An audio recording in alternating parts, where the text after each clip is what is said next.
Hey everybody, welcome to Mom's Basement Streams. Hold on a second, we have a new audio setup, so I just needed to make sure that I wasn't going to deafen myself at all.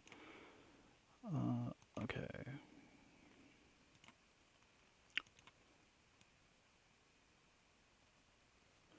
So, I'm Aaron. I'll be running through a comp league with humans. Now, humans is not just a modern deck, as you might think. It is also a surprisingly viable and competitive legacy deck.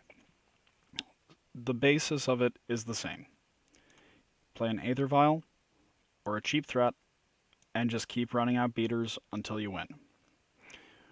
Now, we do have a spicy new card from War here, Tomik. Flying for white. Lands on the battlefield and lands in cards in your graveyard can't be the target of spells or abilities your opponent controls. Your opponents can't play lands from graveyards. Now, that sounds kind of lame. It's a 2/3 flyer for 2 in Legacy. That just barely trades with the Delver for twice the mana. However, what it does do is it stops us from getting hit by Wasteland. It means that opponents can't make copies of Dark Depths with Thespian Stage that have no counters on them and just automatically become 20/20 Merit Lages. Those two things, pretty nice.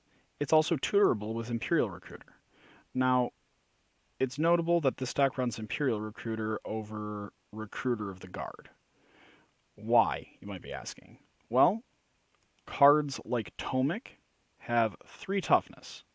Recruiter of the Guard can only get creatures with power, or can only get creatures with toughness 2 or less, whereas Imperial Recruiter is power 2 or less. Also, that means we can tutor out Kambal, we can grab an Is It Staticaster, we can grab Deputies of Detention, and we can grab Hostage Taker. That all is that's a fine trade-off in my book. So, changes the mana base exactly none. The only difference you might see between this list and some others is the fact that this one doesn't run 2 Tundras. Now, out of the board, we have the card that you can't get away from in any non-rotating format. We have Containment Priest, just because it does what it's there to do, and it's always serviceable. We've got a Walking Ballista because it can provide us some much needed interaction when we don't want to invest very heavily into specific color combinations and we're not totally sure what the best card to bring is. Walking Ballista is the card you want. Against Death and Taxes, it plays a very powerful role and can more or less pick up games that you otherwise should absolutely lose. Tonight, I was torn between playing this and playing Red-White Painter. Red-White Painter, though, is much more difficult. And so, after going 3-2 in a league, I decided against that whole debacle. Because if I played better, sure, I believe I could probably go 5-0 with Red-White Painter. Deck is very good. Deck is extremely difficult. You're on 3 Enlightened Tutors, 4 Imperial Recruiters, and 3 Karns in your main, so you just tutor nonstop. Demonic Tutor is actually the most difficult card to play with in Magic. Which means that this deck with its Imperial Recruiters, I realize, probably not the best escape from high difficulty strategies for me. Also, important to note, we on them Palace Jailers. This card has recently started seeing a major upswing in the amount of legacy play it sees, so there's a good reason. Blue-white decks hate it. Just detest this card, because you become the Monarch and blue-white doesn't apply any pressure, so you're just always drawing 2 cards. Miracles then is forced to entreat for like 2, just so that they can get some damage in so they don't lose. Another thing that's important to see, Orzhov Pontiff. It it comes into play, gives creatures -1/-1. Sounds kind of lame, right? How many tokens could we possibly run into? Boy, sit down. We are talking about True Name Nemesis. True Name is a problem. For those of you who aren't familiar with True Name Nemesis, let's just take a nice, neat look at let's just look at this guy. This wonderful, wonderful, boy do I hate this guy.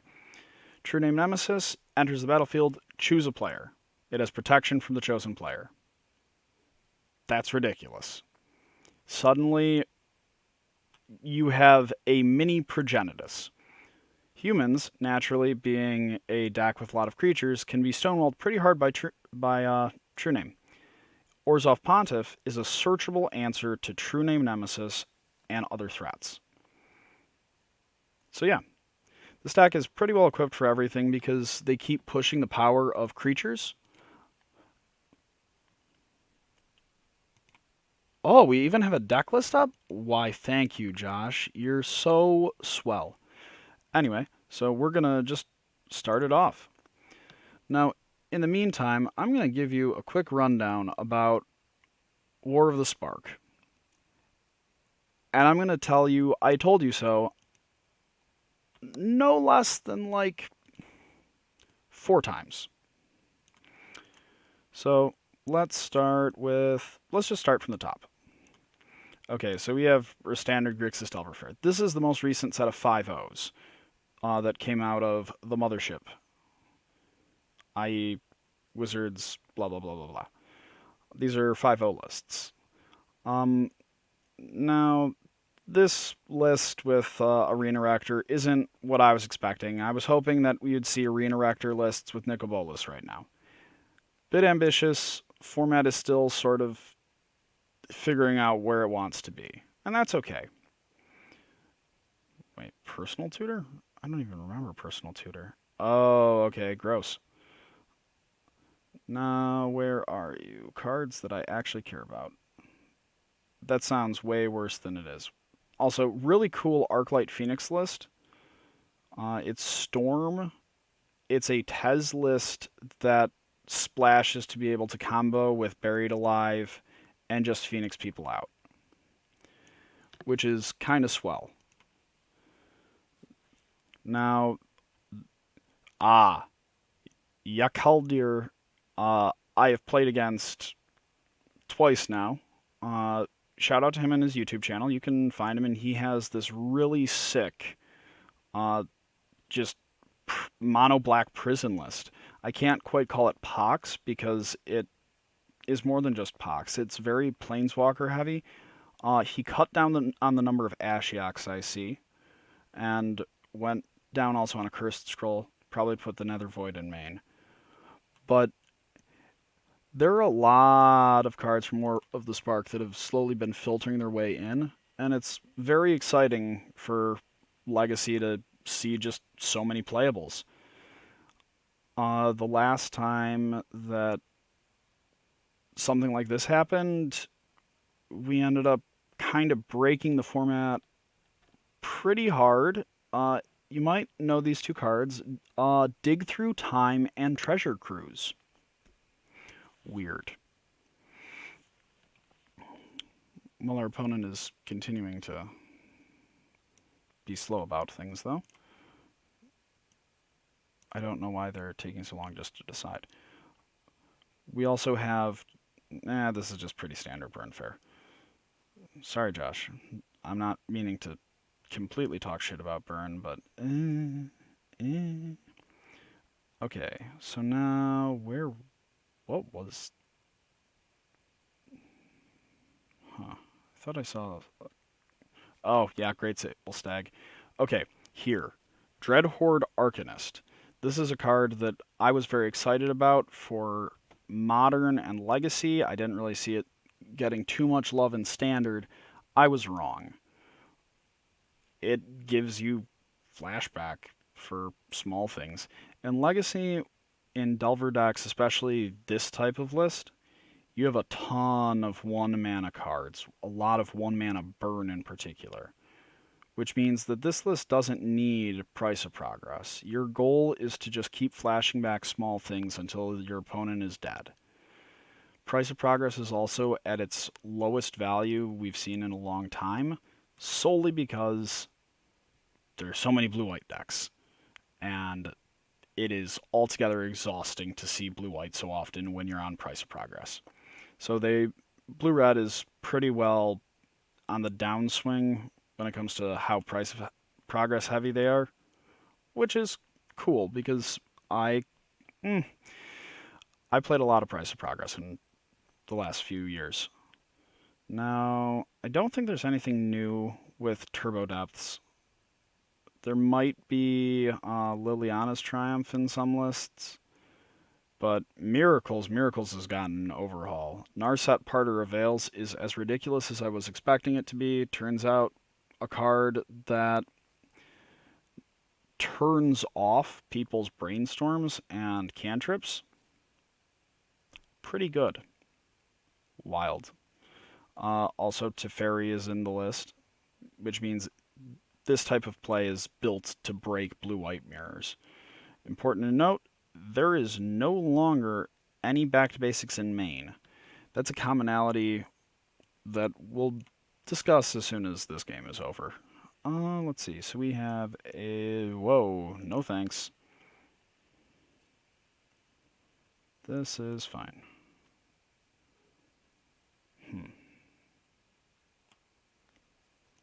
I don't think we can afford to do that. What are you going to be on?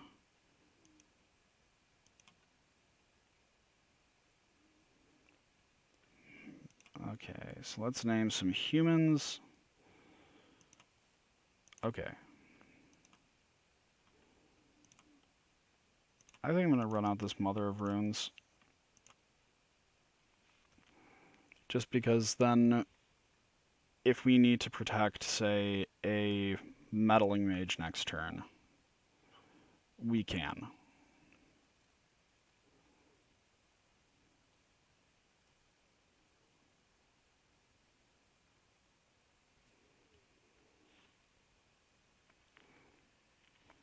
Welcome, everybody. Thank you for tuning in to what I believe is the best current Legacy Humans list being streamed right now. I had to check that I wasn't the second best, but I believe. But yeah, so I'm expecting we're playing against Miracles, just because Miracles has gotten a lot more popular with War of the Spark, as opposed to, say, Stoneblade, which has kind of become less popular.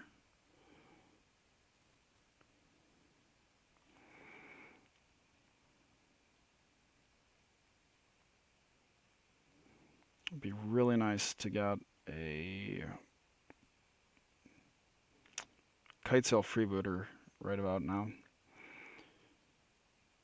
Now, what's also neat is that both Karn and Ugin from War are seeing a ton of play in Legacy right now. They've sort of innovated how post archetypes work, and the Great Creator is even seeing play in combo decks as a way of always having your Lion's Eye diamonds when you need them. You see some Grixis control lists that have taken up Narset, and I guess that's all right. It's not where I want to be.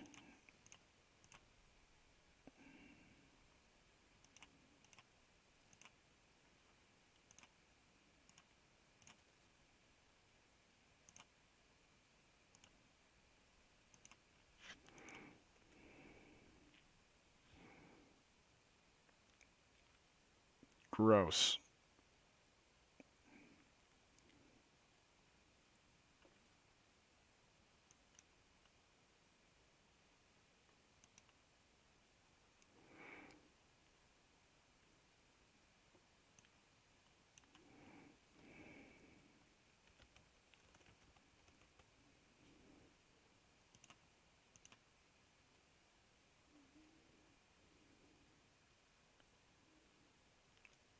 Okay.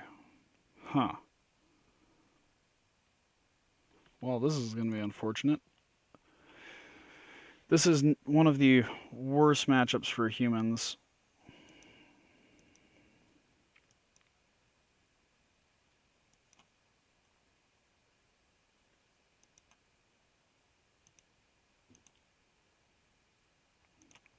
Blue, we'll add white.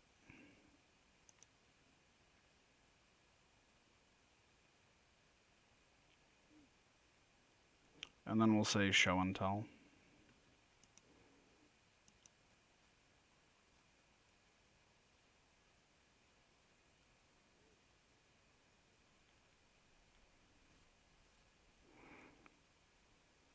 If we had to Caracas, this hand would have been so good.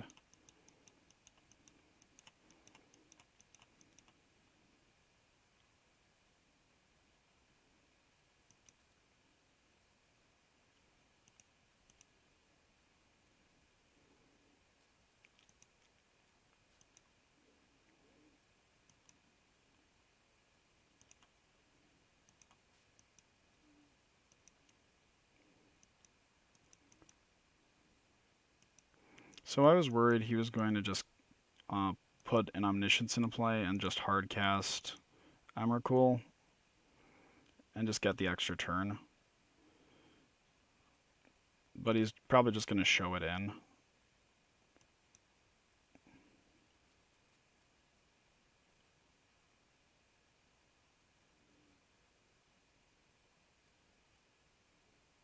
Hmm.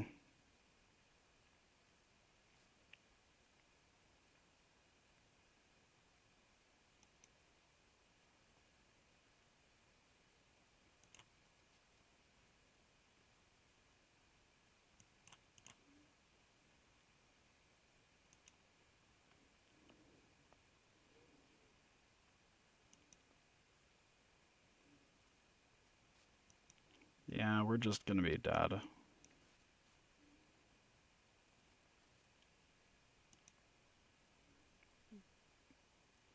Yep. Okay, well, there we go. Oh, man. Okay, so what we want in this matchup are cards that, when they come into play, sort of ruin the whole game plan. The best way of doing that is by transitioning into a fully functional, just Imperial Recruiter for whatever we need there. Tomik is not especially great. So these are things we want. We want Imperial Recruiter is like the best card in our deck. The Hostage Taker might be going a bit overboard. Oh, that's Orzhov Pontiff, not Sin Collector. No, Kambal might be too slow because we really need to get to the right amount of mana really fast. Aether Vials are kind of butts. They don't help us a whole ton in a lot of regards. Knight of Autumn might actually be not the worst idea because Knight does let us blow up sneak attacks and Omniscience. So what I think we might do is just do this. Vial's really good in grindy matchups, but this is not a grindy matchup. So we're gonna try running it like that. Hopefully get a Thalia and a Caracas and kick their teeth in.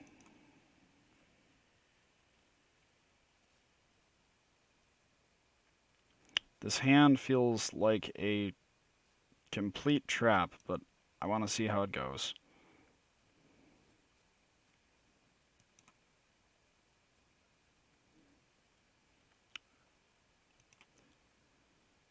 I'm not going to show them the Caracas, and I'm not particularly concerned about my life total.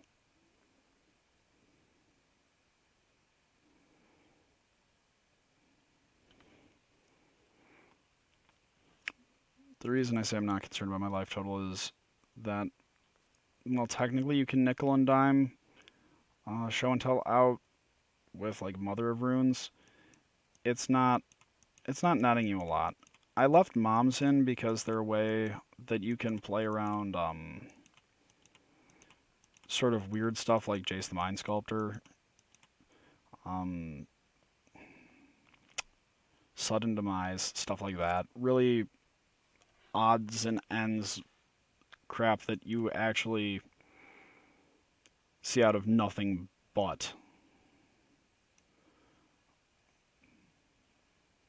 We'll play a Ziggurat, and we're attacking for 1, and that's okay. I'm not looking for big fancy. I want them to show and tell.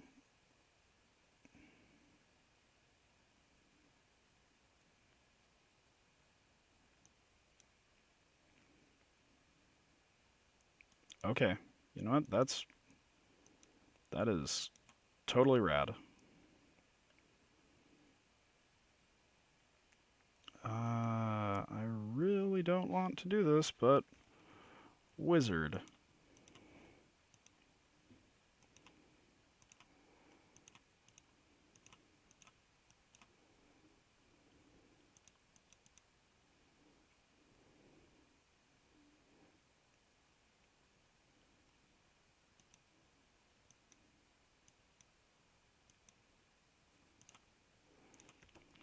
Yeah, this deck is weird.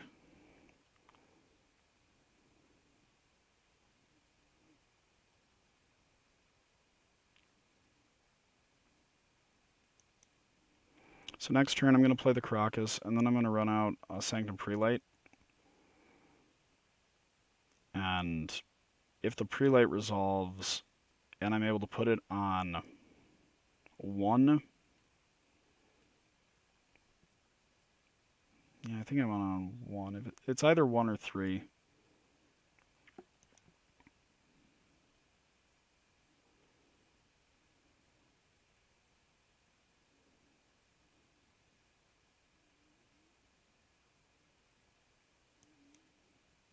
Holy cow.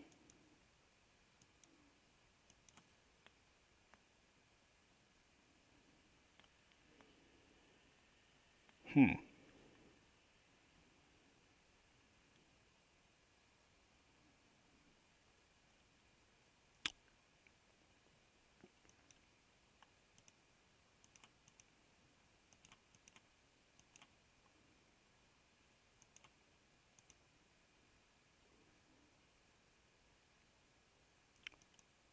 Go with 1.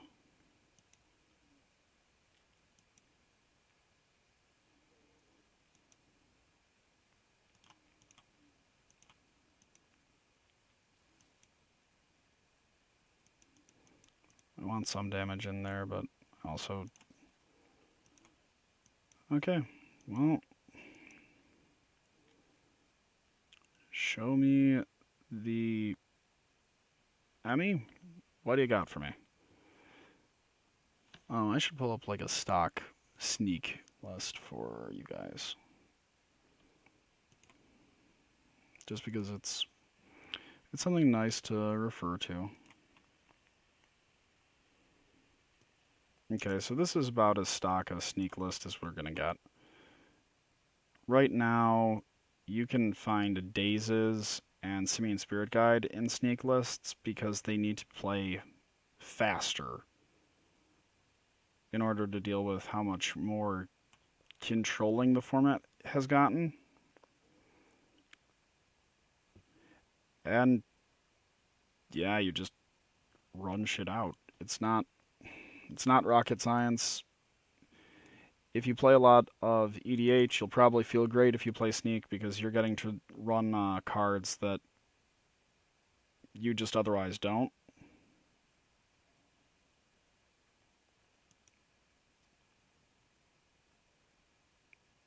He's going to show in like an Inferno Titan. And then I'll feel silly.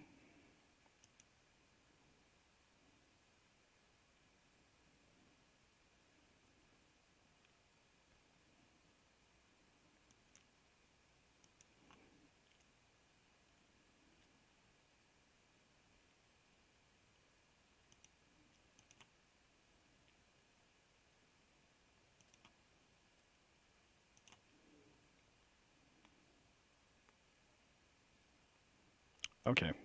Yeah, we are fine. So we just going to bash in.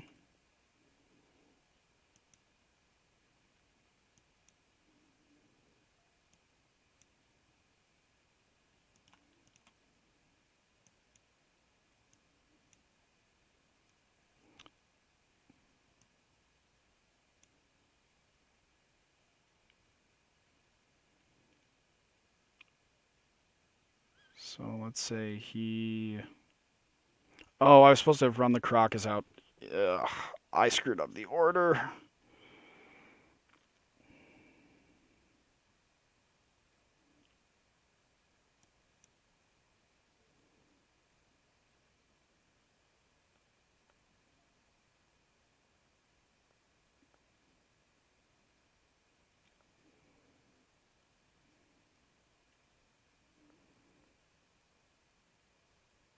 Please block like that.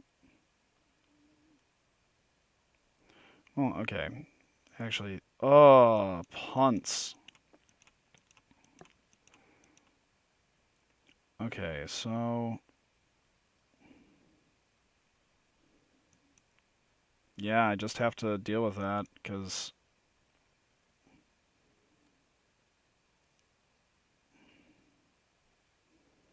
That was really rough.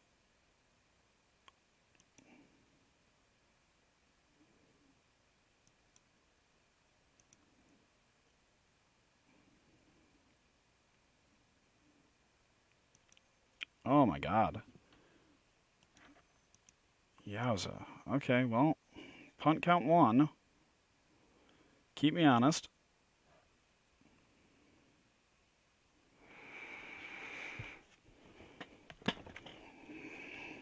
Oh, okay.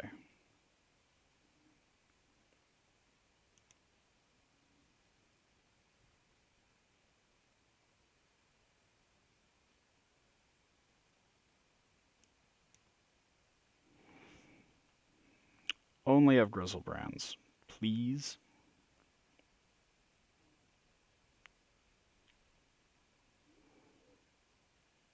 Well, this game should have been ours, but...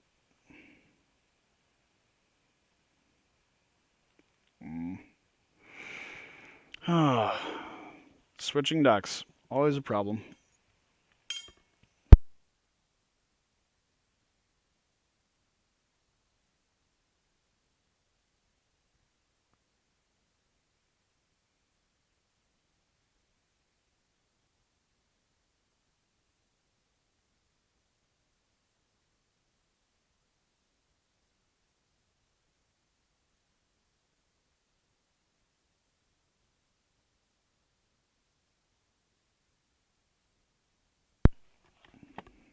Just show and tell, please. Please show and tell.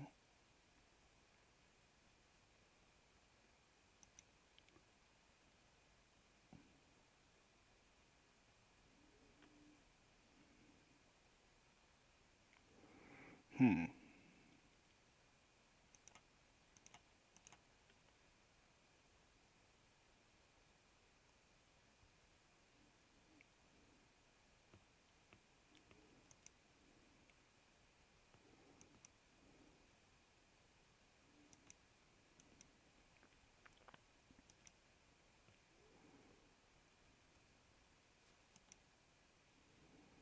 These punts. Ugh. Well, I will not make that mistake again.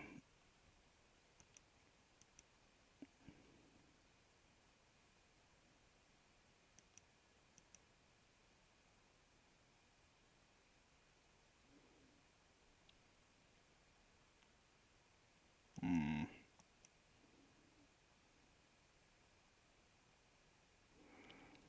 Sneak isn't technically an unfavorable matchup for this deck, which is why this really stinks.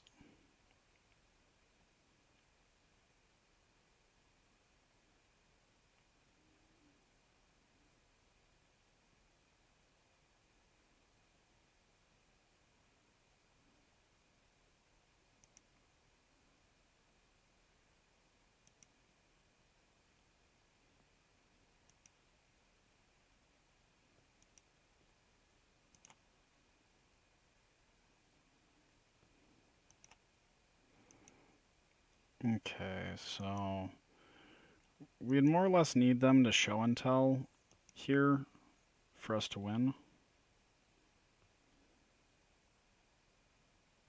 And even then, I don't think we would be able to beat, because we'd need to be able to beat through both Arcane Artisans. Okay, well, that's alright. Let's just go over some more lists until we have lost this one. Okay, so pretty standard, Grixis control, whatever. Here is some sauce. This is a red-green Eldrazi list. It's got Punishing Fires, it's got Blood Suns, so that you keep your City of Traders even after playing a land. It's just all around really neat. Oh yeah, and it has Neheb.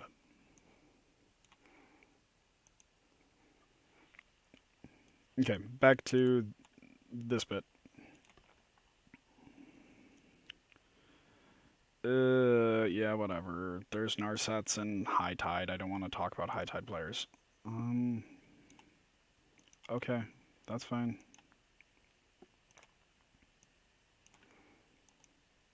That's still fine.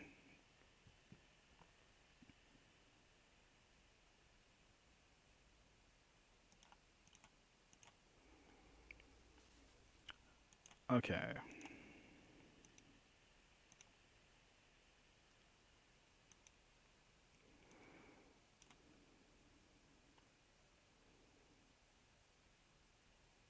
Now, Shadow is more or less the same aside from Liliana's Triumph, but that's because it's Shadow.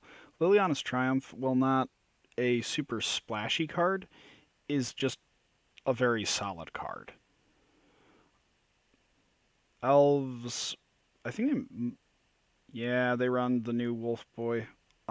So where is it? He, huh? Appears this list isn't even on. He's a 5/6 flying Archon of Valor's Reach. That's what his name is. Um, this ends up giving some very nice resilience, and it's also something that can just be cycled through. There are a lot of different. You can bounce it with whatchamacallit. Ugh, damn. Why don't I remember all of the? Oh, I remember why I don't remember all the elves, because there's so many of them. I just wanted to get to the cool decks. This isn't fair.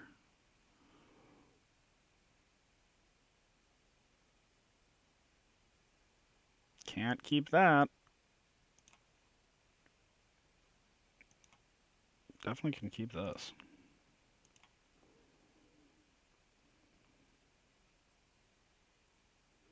I'm going to play the Horizon Canopy first because I feel like it's more important for us to have, lands.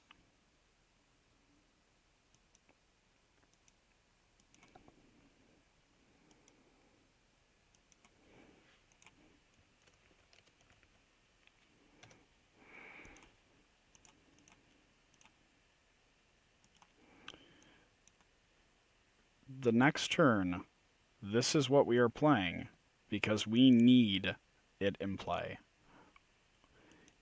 We can end up just dying to Wastelands against F and taxes. Tomik is. Oh, oof. Wait, what? Okay. I'm not gonna complain or anything, but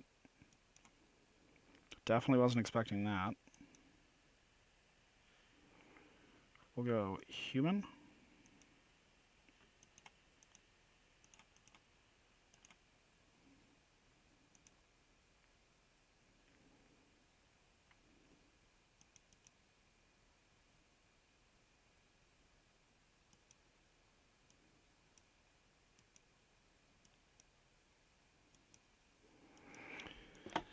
That's a little annoying. We aren't going to be able to attack, but the next turn we can run out an Orzhov Pontiff and be able to just kill the Hierarch and put Skoos down a peg.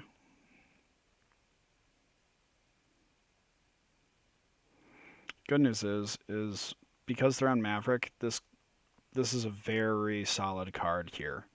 It means that we can end up we blank a lot of the parts of their deck that enable them to have like big wins instead of just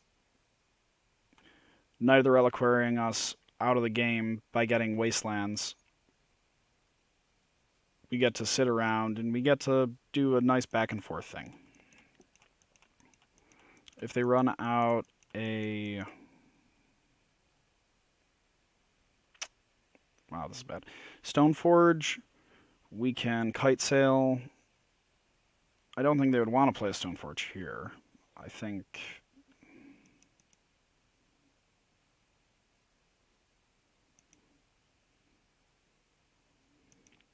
Okay. I snowball harder than you, so whatever.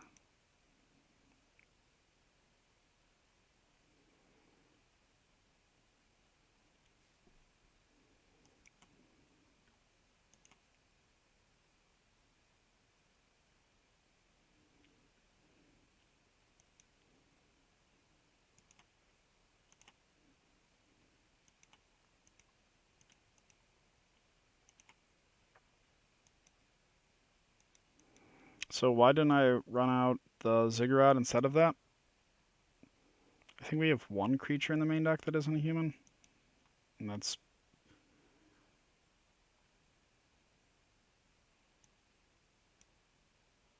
Huh.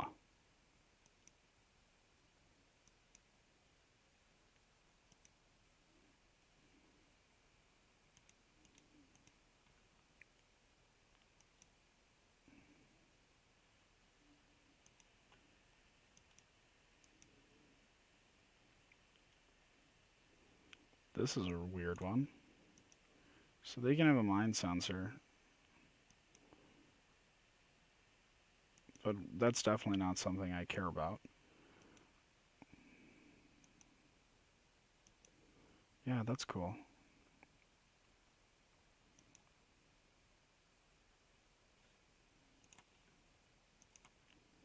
So Recruiter can grab Flicker Wisp.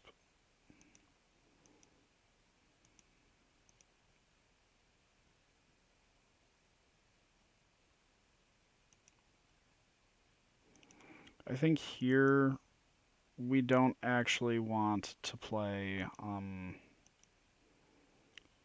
the Pontiff. I think we want to run out Jailer and then go from there.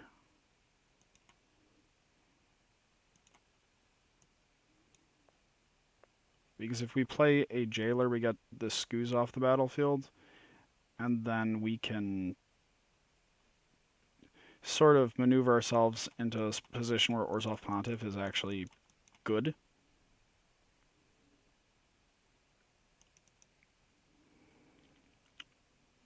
So it's Knight.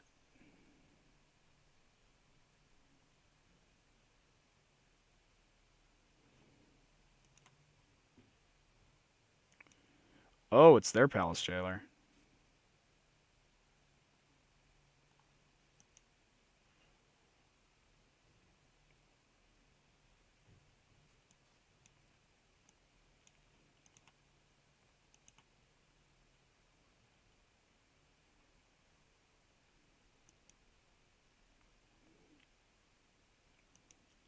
Huh. Well, that one is a problem.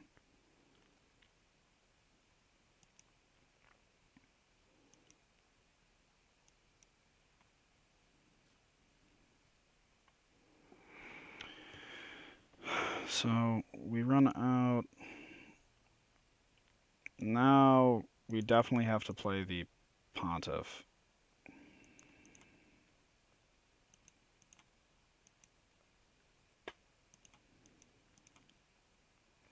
Because we have to get these guys off the board so that we can end up swinging with a kite sail as opposed to anything else.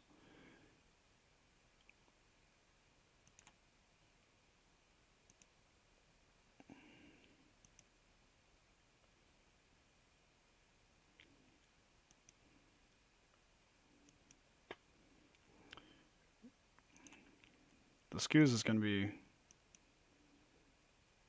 pretty gargantuan. But that's alright. We can throw the Pontiff in front of it.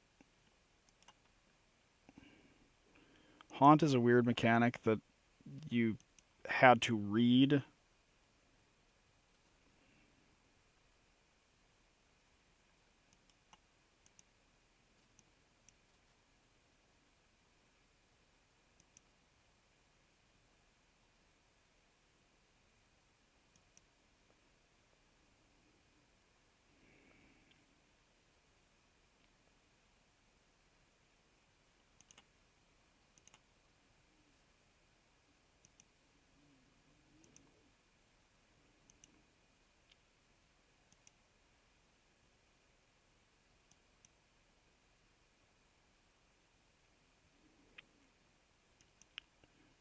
Maverick with Aether Vials.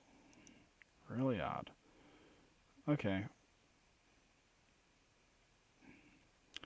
Still not actually the worst spot to be in.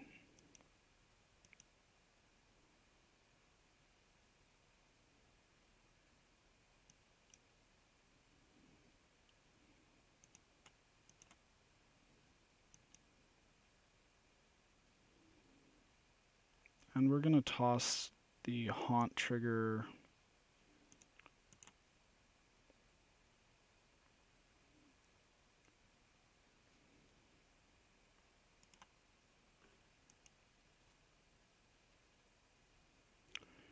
On. I think the freebooter is going to be.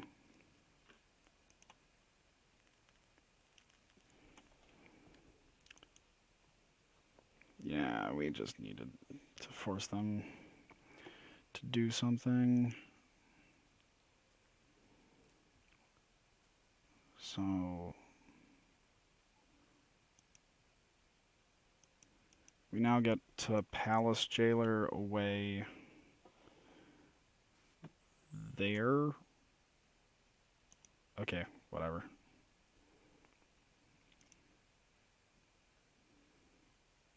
There's Scoos. I would actually be pretty happy to get a land here.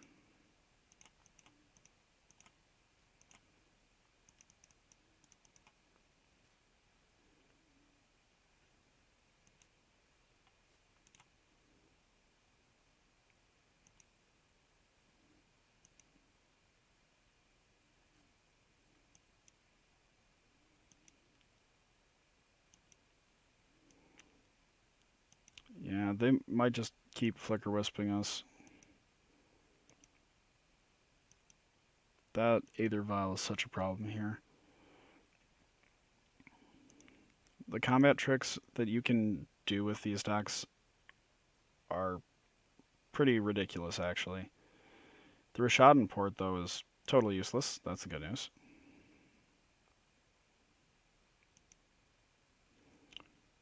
Please don't have Light and Shadow. They're going to have a Light and Shadow, and this is going to be real gross.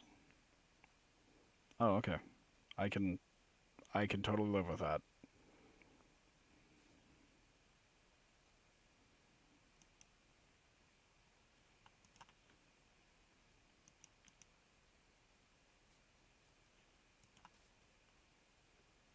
Huh. Well, we are experiencing some hot new tech.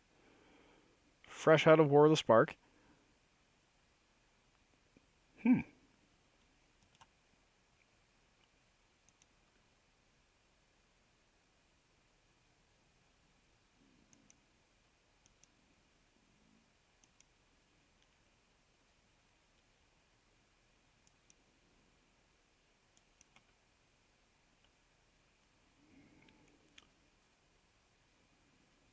So let's see.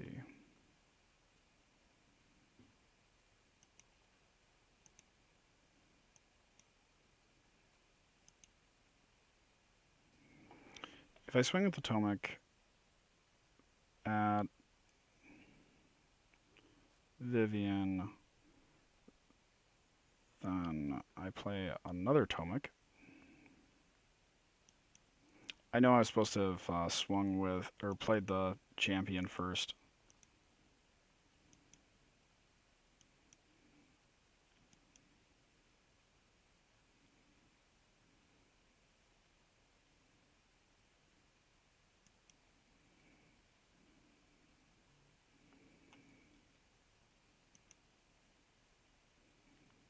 Oops. Okay, so first, this boy.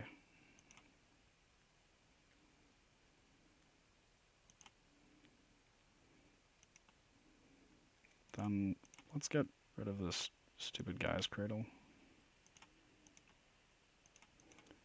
And good news is that Knight of the Reliquary can't actually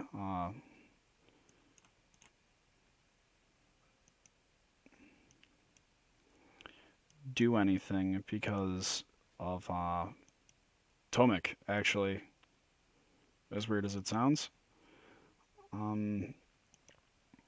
So this is make my window smaller. What do you mean? Which window, damn it?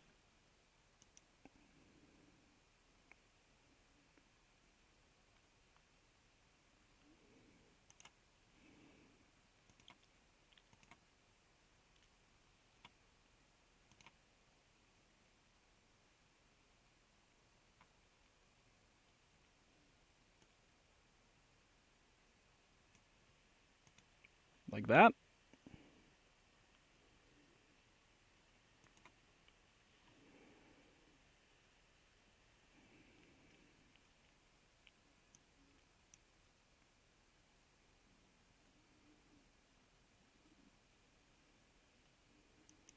Okay, so...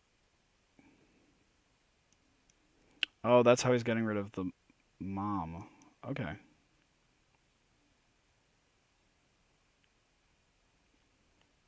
Or not.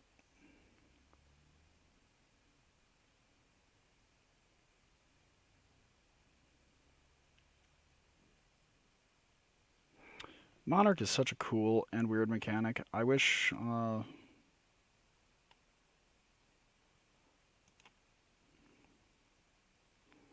Oh, that's what you meant.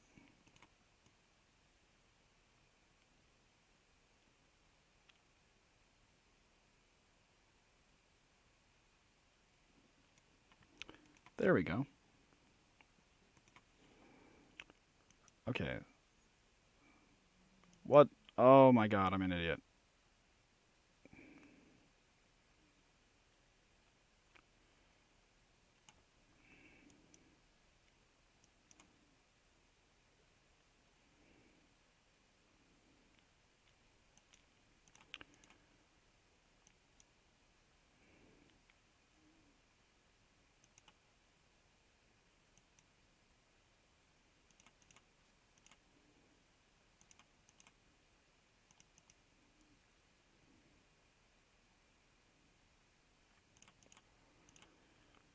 Okay, so I screwed up my triggers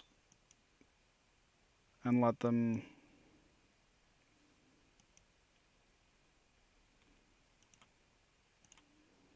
do something they shouldn't have been able to do.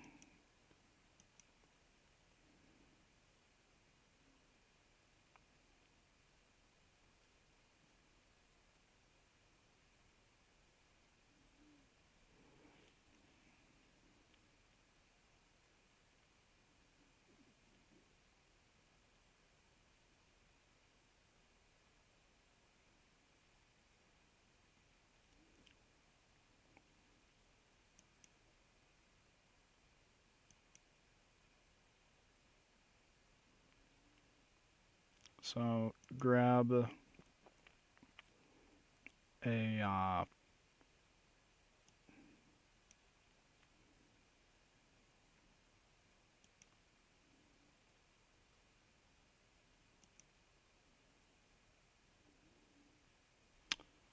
thanks, Josh, making me pay attention to you.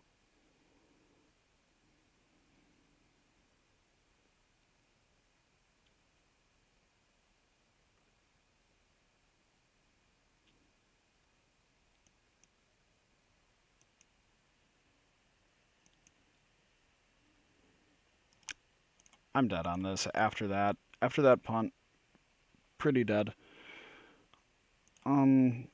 So cards we want. We just want a lot of interaction because we have we have much better ways of shutting them down than they have of shutting us down. Uh, Ball seems definitely too cute. I want the Aether Vials because those enable a lot of combat tricks. The Ballista is probably too much.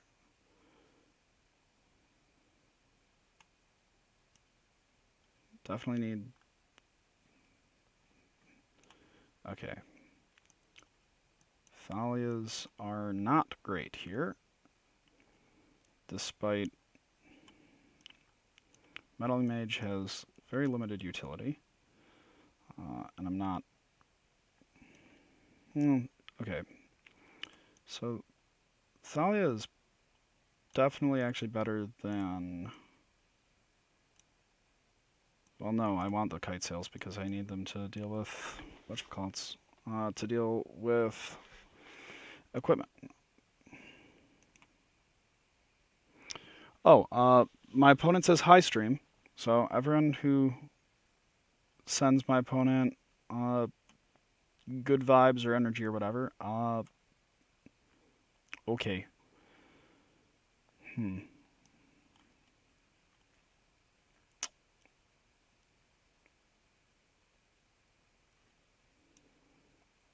So maybe the knight is too much.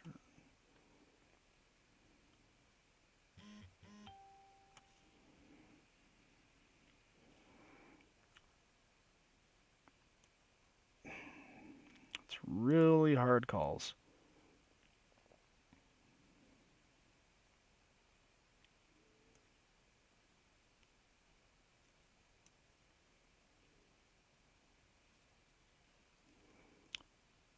Yeah, we'll go with this.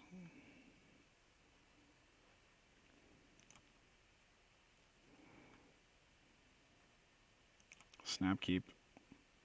We got a turn 1 Vial into a turn 2 champion. Or potentially a turn 1 Vial into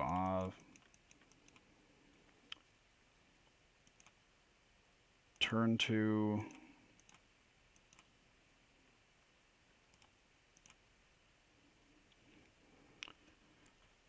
Lieutenant and champion? Oh no. Well, that's alright.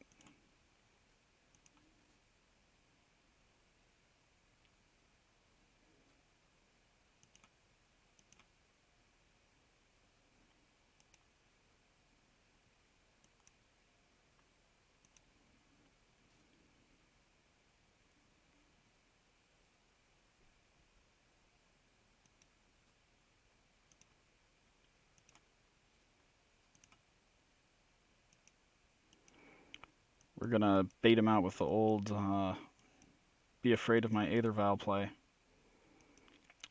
Scare him. Very spooky plays.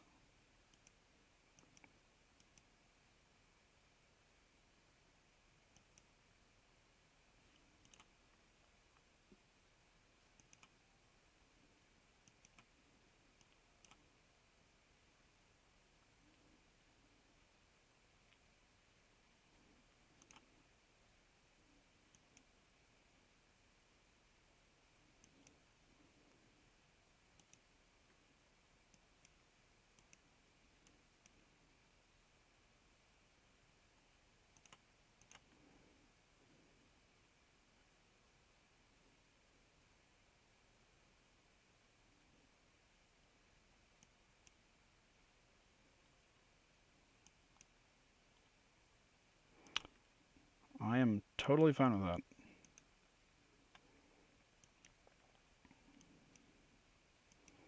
Because now you have wasted what would otherwise, like, they need to have 2 pieces of removal normally to deal with anything that's Karakas'd in.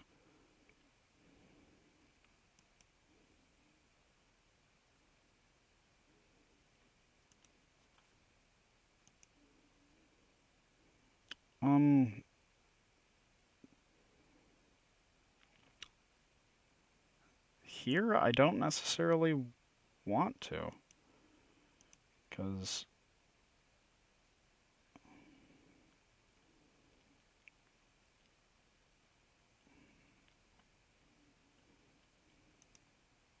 better lucky than good.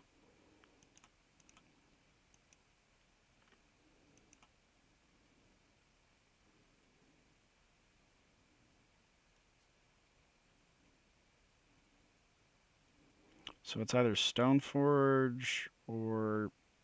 Honestly, it's just Knight of the Reliquary. I'm being an idiot. Let's not... Yeah, you're right. This is the guy who can't go positive at a Thursday night magic. I mean, what?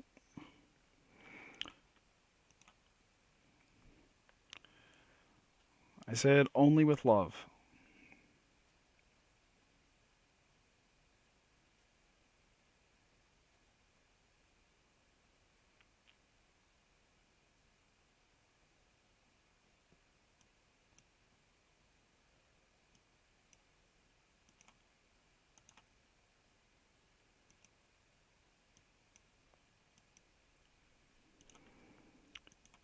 Well, Plowshares being gone is fine. Because Tomik will eventually take over this game because Knight of the Reliquary is his win con.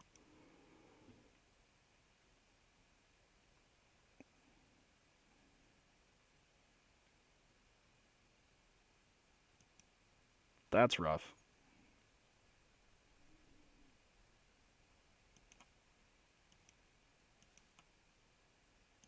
That admittedly is pretty damn rough. Okay.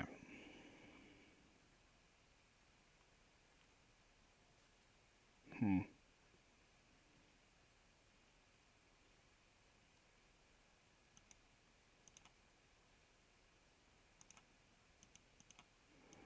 We're just going to beat in with Tomik, and then we're going to run out a champion because he's not going to do anything. And then we're just going to pass.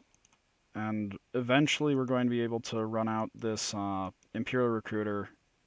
And when we do, we're able to start actually like pushing for real damage. I mean, 3 at a time is not bad.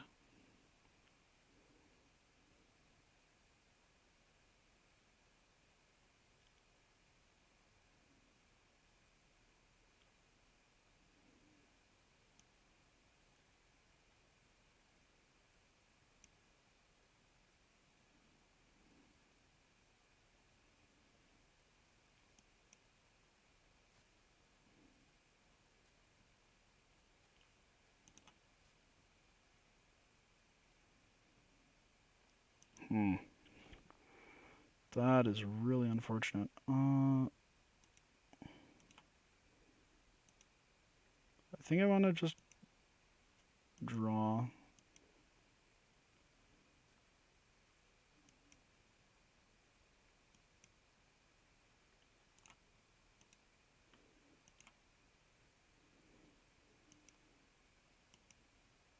Give me another land. Better lucky than good.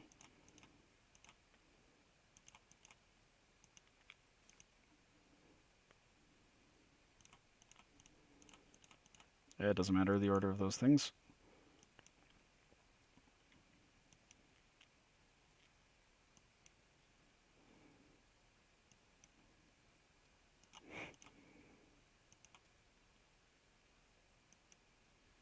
Would you like to throw things in front of me so I may kill them?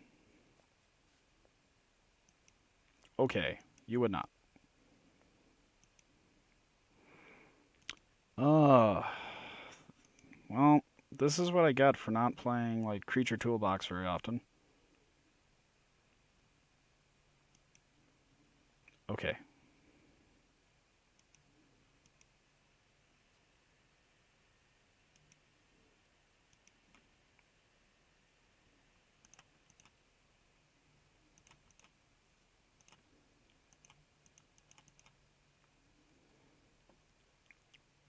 You dead? Okay. So I guess I want all of these things.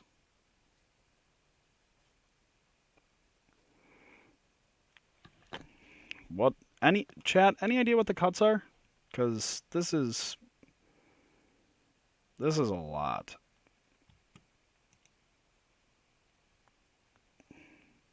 Oh, wait, hold on. Mingxi, I've played against him before. He's the guy who stops me from ever going 5-0.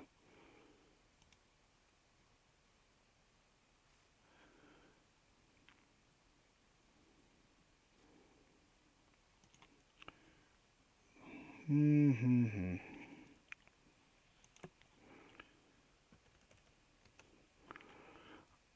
Let's. How much time?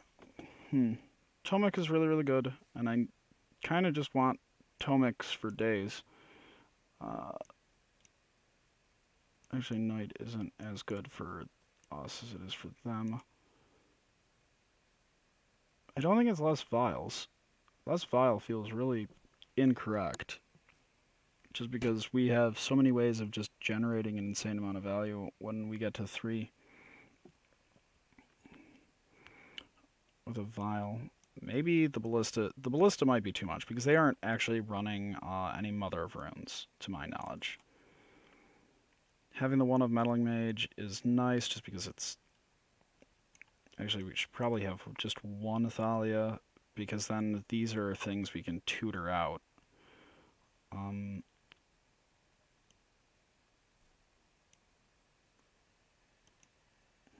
Yeah, let's just try that.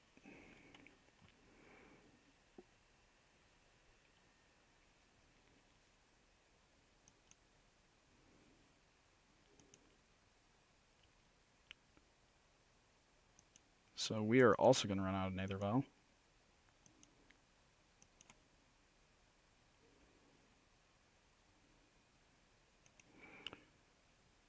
We want to save our wastelands and our ziggurats because they let us cast things that... Or, well, wasteland lets us deal with things like Caracas or Rishadenport.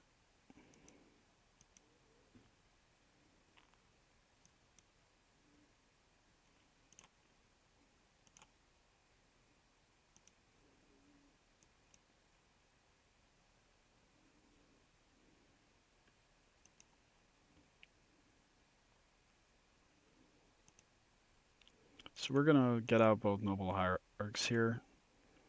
That way, when we do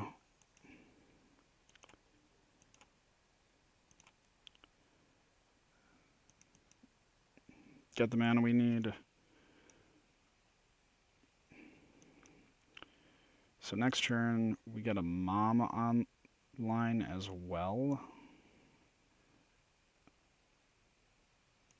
Okay, they do have Moms. Too greedy on my part. That's alright.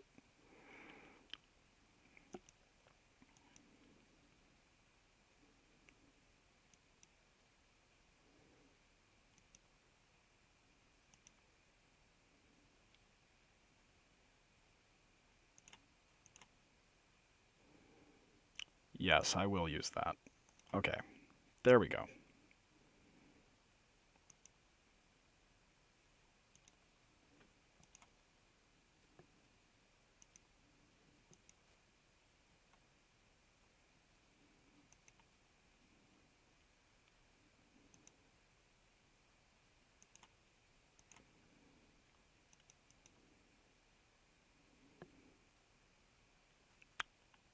Here is where the game gets weird.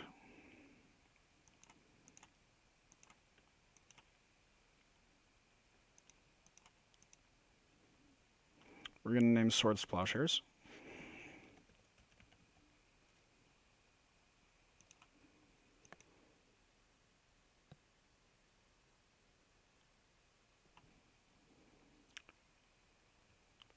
And then we are going to do nothing. Absolutely nothing.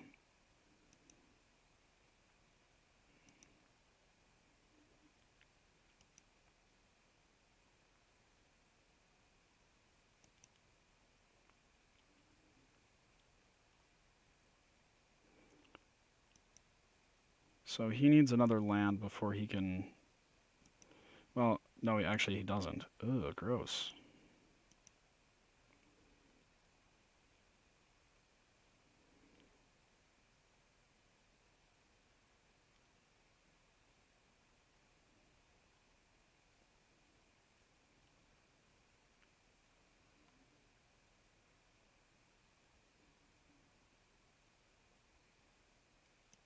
Okay.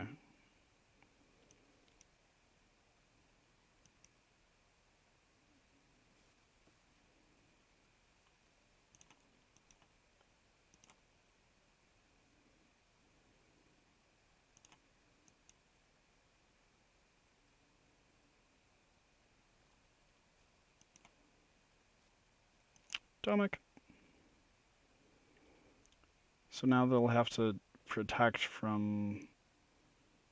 They'd have to have 2 mobs. Yeah, I'm gonna... Actually, I'm going to use that here because I'm mostly just... Well, that is extra weird.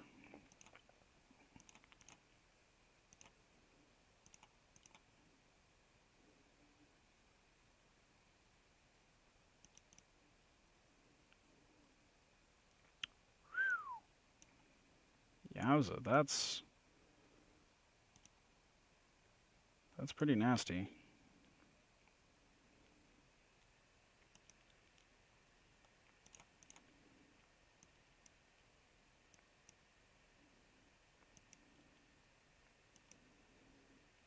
Really odd. D&T math is just the actual worst. So right now...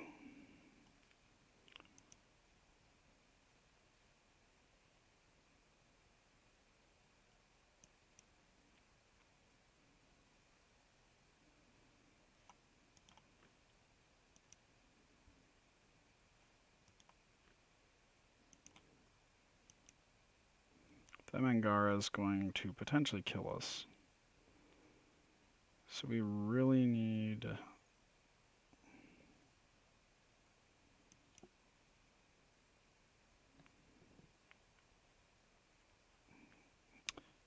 Oh, that play is so gross.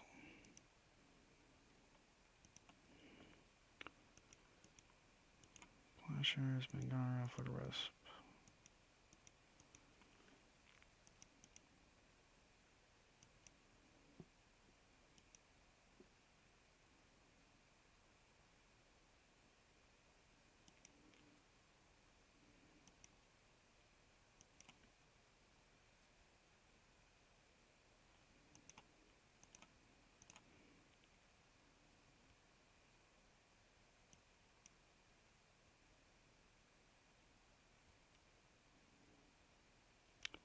So he can't actually get any...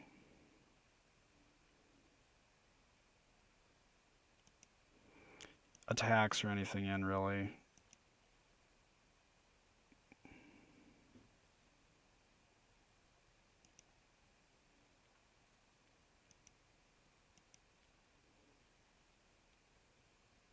Not without doing a lot of trades.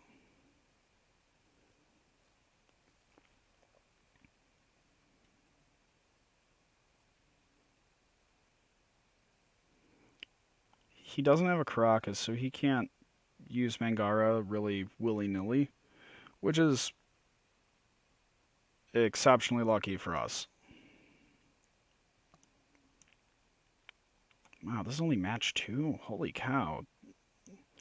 This deck is really grindy.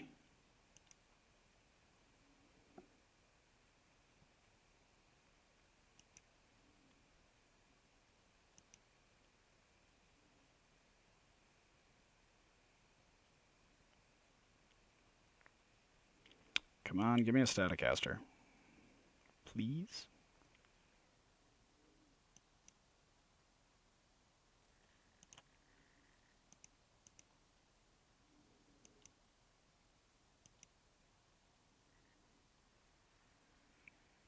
I'm taking Imperial Recruiter.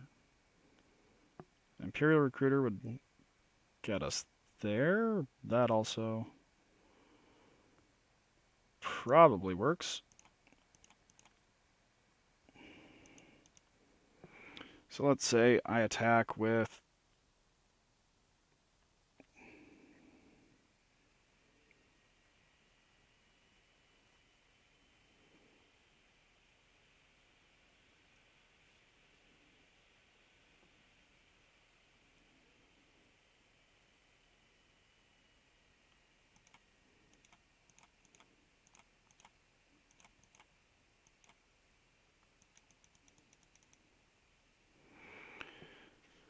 okay. Here is where math comes into play.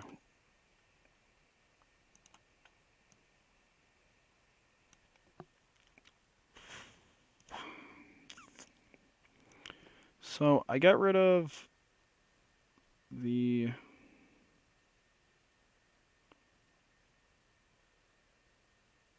time to get rid of the Mangara. Maybe I just get rid of the flick. Yeah, I tried getting rid of the Flicker Wisp.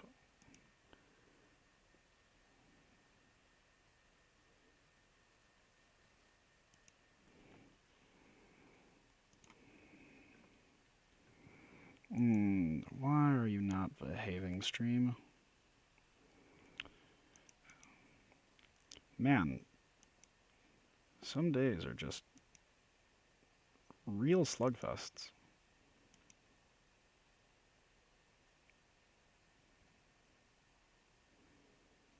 Do you have another Flicker Wisp?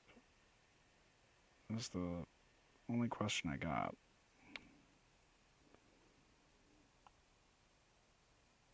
So, the weird thing about decks like these is normally you don't actually do combat until like turn 8 or turn 9. Instead, it's just everyone. Okay, so we let the Vowel trigger resolve.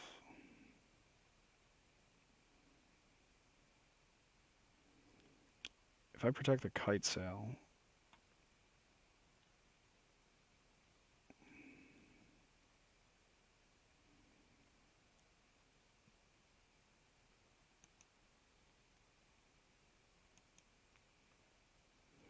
I have to protect the Kite Sail. And I more or less need another. I need like an Orzhov Pontiff.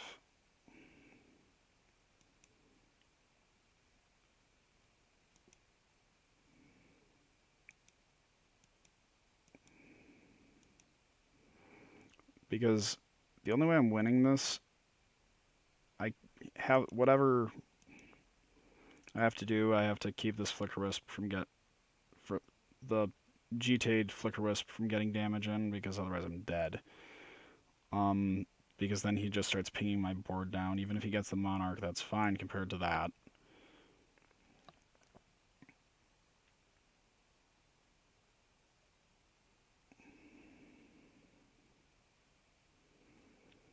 Like, I can even let him have Tomik if it means that this doesn't get any activations.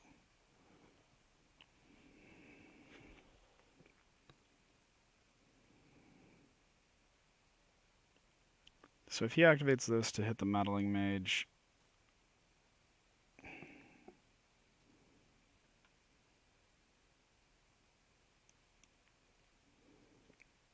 cute.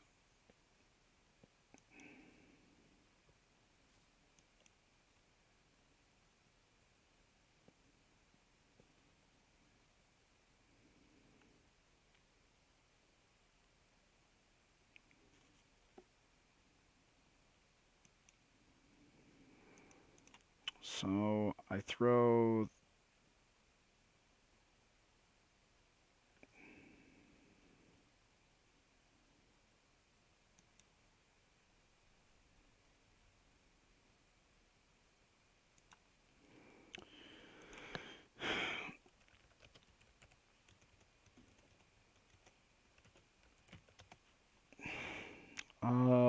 Okay, so I can just. I guess what I'm trying to do here is just...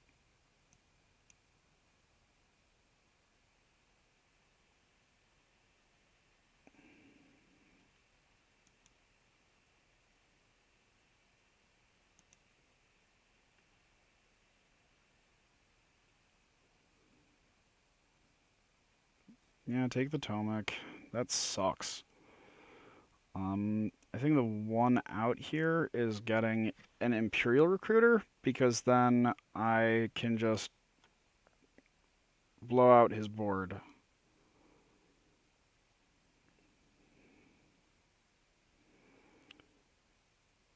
So he gets rid of the Meddling Mage, he gets to plow the Kite Sail, get another plow? But he... Sure. Wait.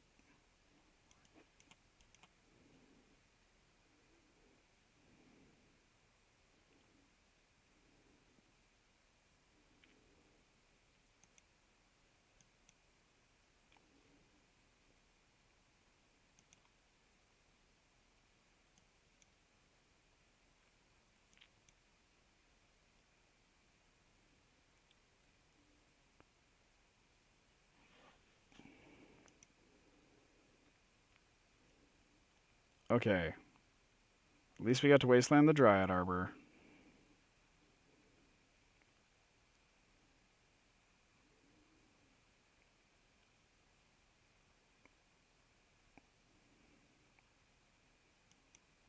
Yep, that's what I figured.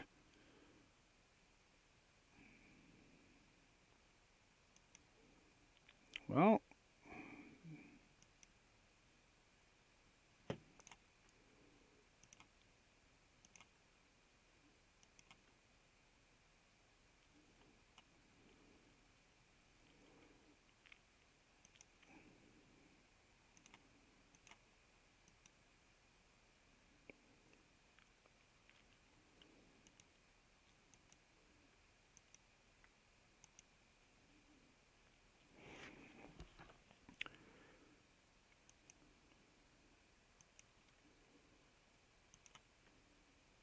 tag with just the Jailer, because it's the only way...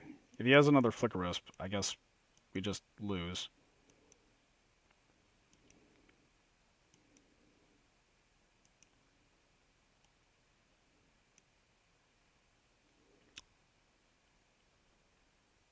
Okay.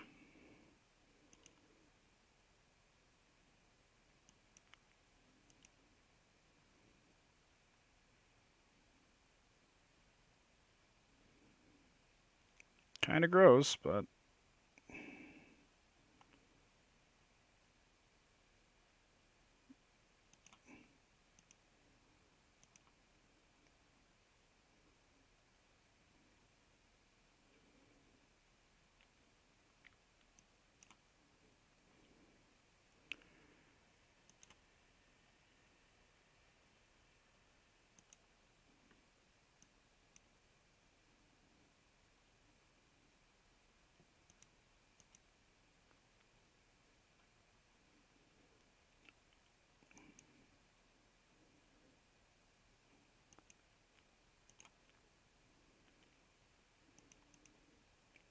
The fact that I have to take this damage is really problematic.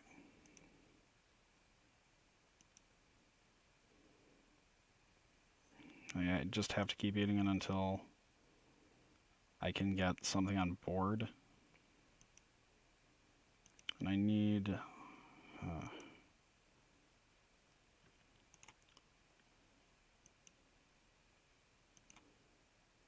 really need that Orzhov Pontiff.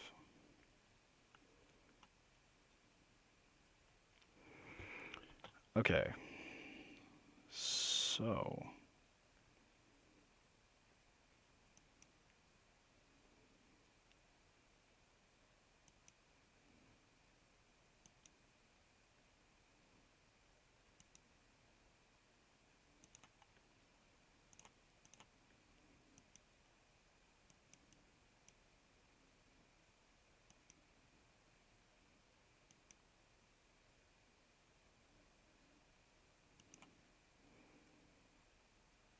feel like I'm in a math contest right now.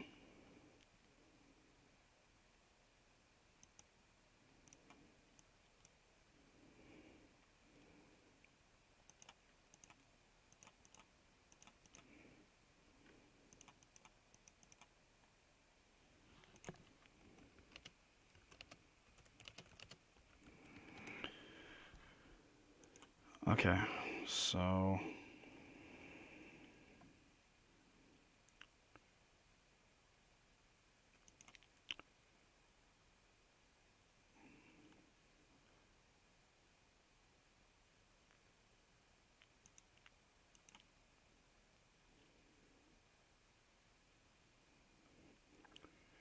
I can get rid of his mother of runes.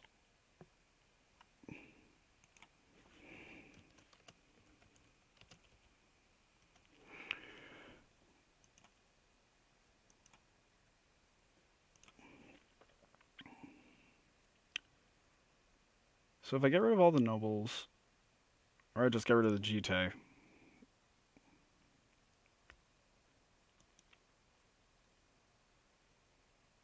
Wait.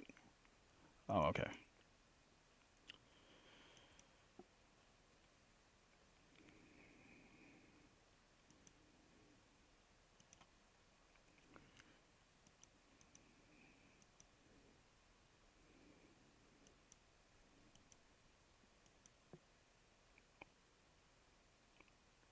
Hmm.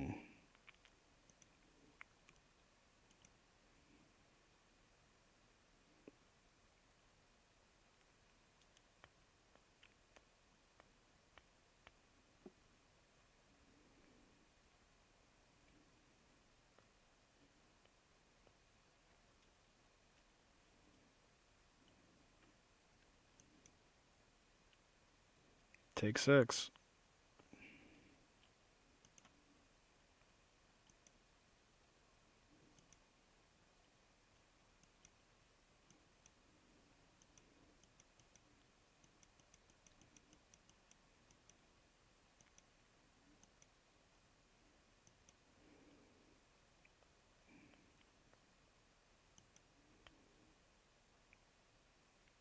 Holy cow, this is... Okay, so I can't swing with either of my flyers.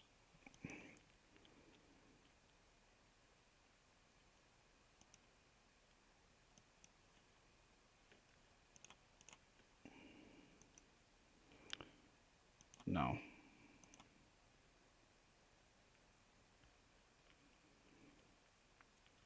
So green and white.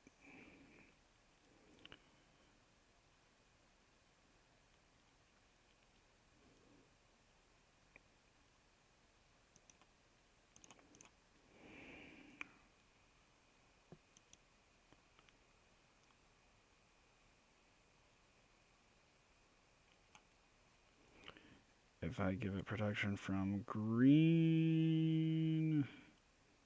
that forces a more meaningful trade. But I also need to give it protection from white so that I can get the monarch back.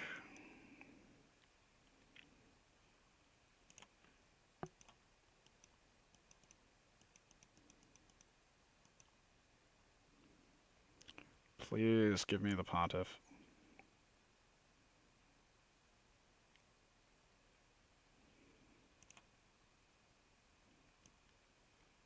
Oh no.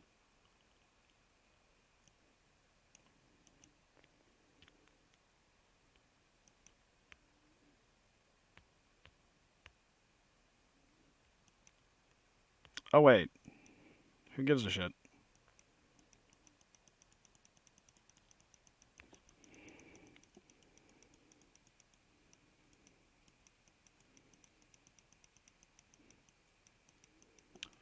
Wow, this game has gone long.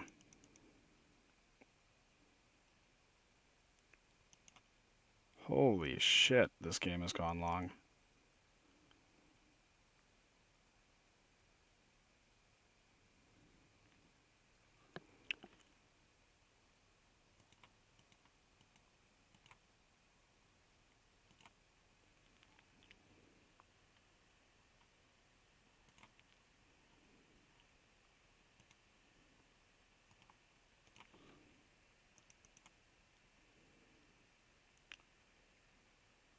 my god.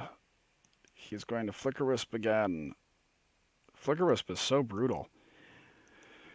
If we, at any point, we had gotten the, if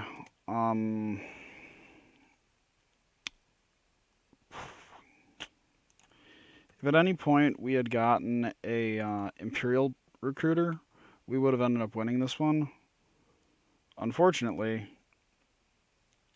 we did not.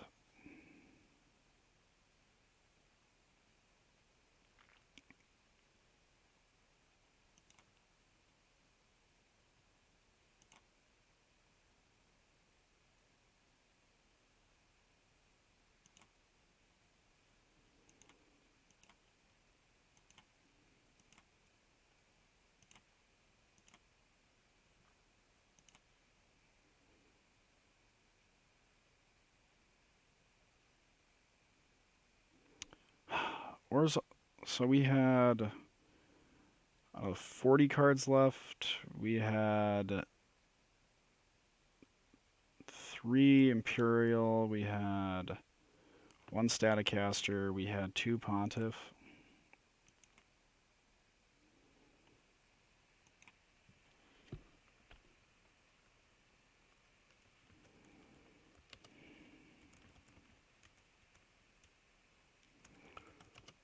Alright, I need to run to the bathroom. I will be back in a few minutes. Oh, that was a really long match.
All right. Oh, great games, don't. That was one of. That was a ridiculous match. Ton of fun. All right, I'm back, and well,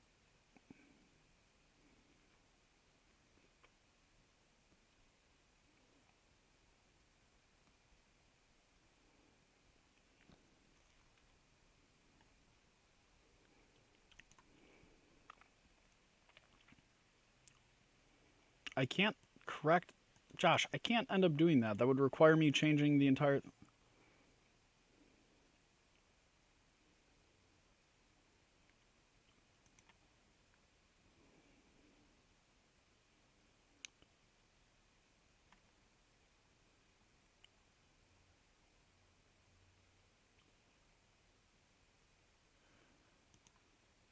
I don't. Yeah, the Vivian was very scary. I didn't know how to best interact with that because it was just, huh. I just get punished by flicker wisps here. Like any flicker wisp, I can't beat you in any sort of flash interaction. But like that was wild. Like straight up.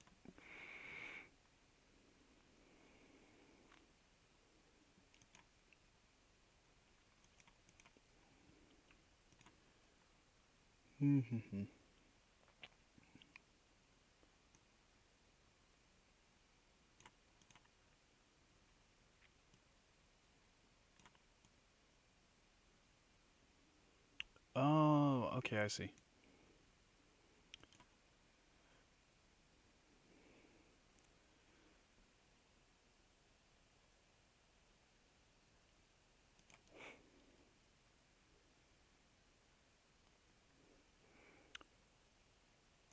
This one is much better.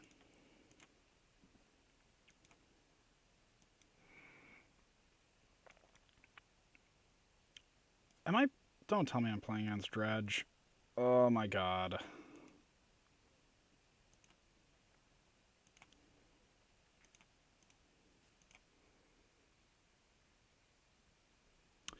Yeah, that seems. Ballista. Important card. I'm playing against Dredge. Oh, I hate my life.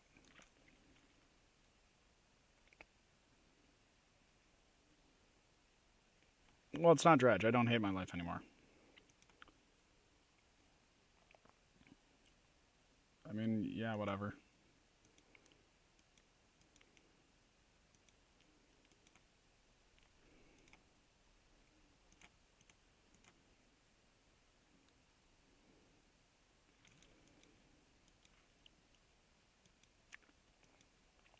Chalice me, you coward.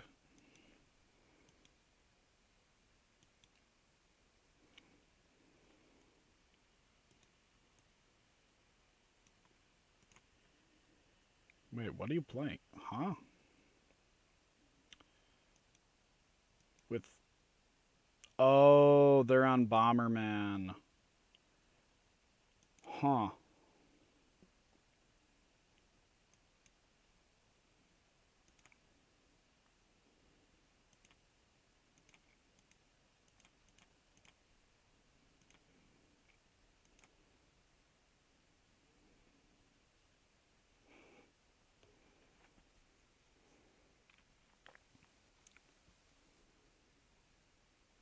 Really weird to be playing against Bomber. Yeah, I would rather be able to hit, like.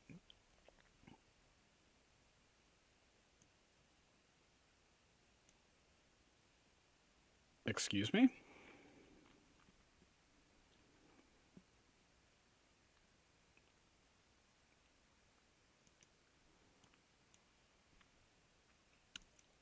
I'm.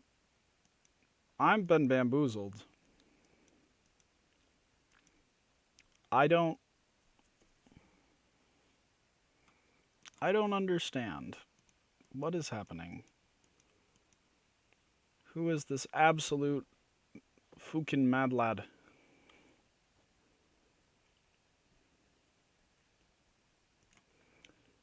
Yeah, you got that thought.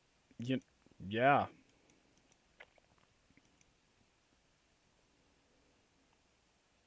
Um.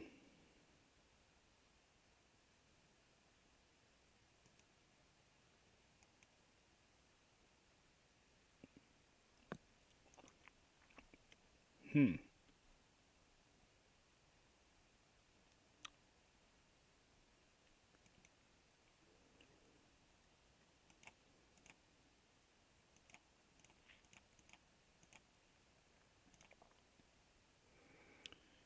Let's see. I definitely have something tutorable for this situation, but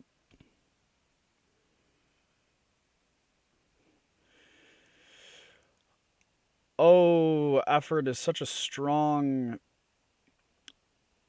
questionable word, but I appreciate it.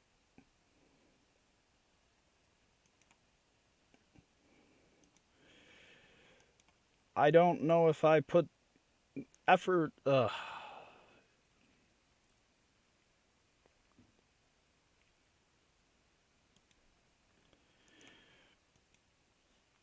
So I've seen the Karnan taxes lists. I don't know if how much have they changed since the introduction of whatchamacallit? Great Creator. Because that's the bit that I'm kind of uncertain about.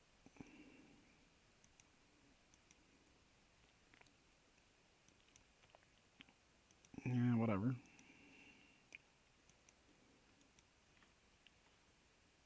Still haven't used any of those. So, I think the correct call is to, well, if I run out the Meddling Mage, name Thalia, and then the next turn I get to turn off their Thalias, because I Pontiff, and even if they...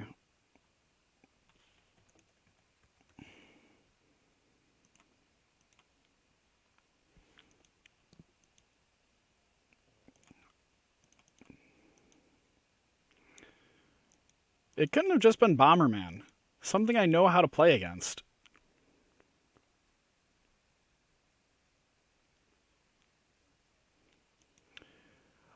Oh, so, I was playing red white uh blah, painter earlier just for fun, and gotta admit, deck is very difficult.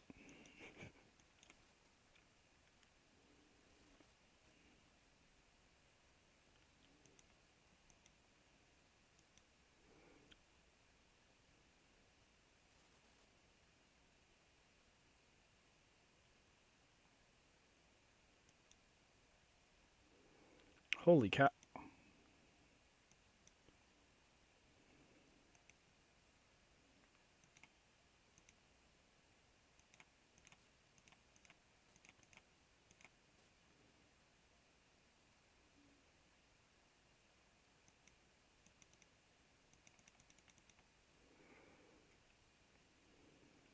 Well, I guess I'm stuck in this Palace Jailer state of mind.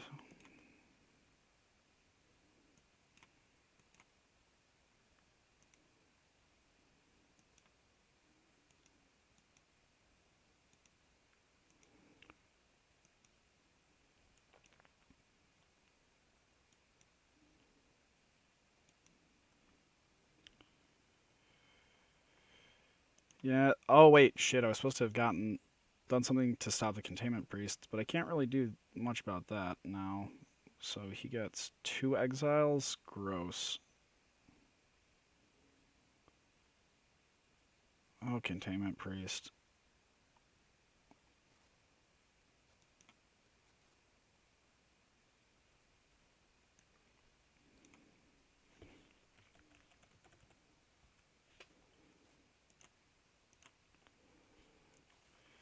Yeah, that was a mistake, not...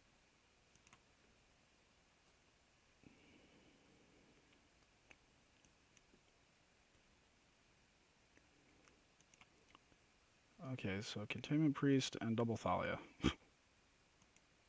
Oops. Okay.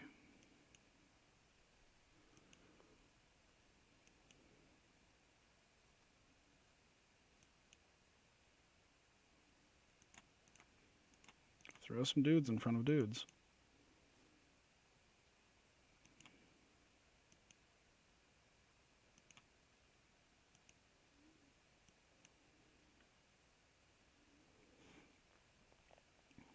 Hmm.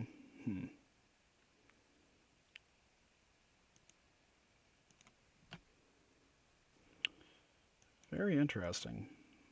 I've been really excited about how much just innovation has been going on in Legacy lately.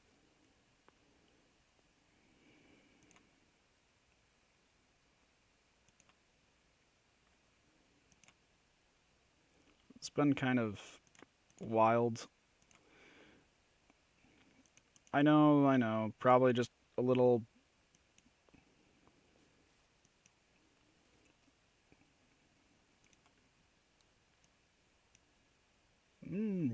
Yeah, we'll just attack with that, because I'm not going to be blocking with that.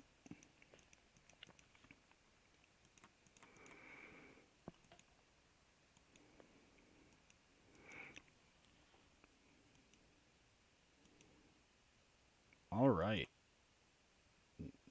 Hopefully...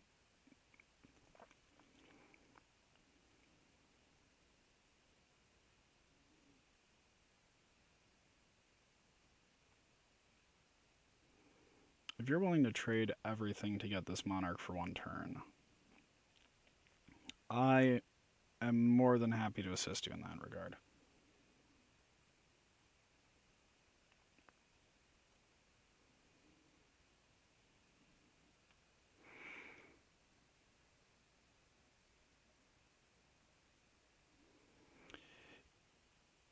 Yeah, Narset is... has been... Narset's just really, really good.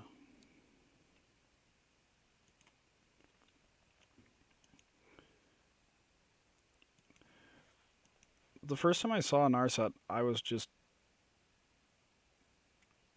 That's pretty wild, my guy. Yeah, you were kind of screwed on that front.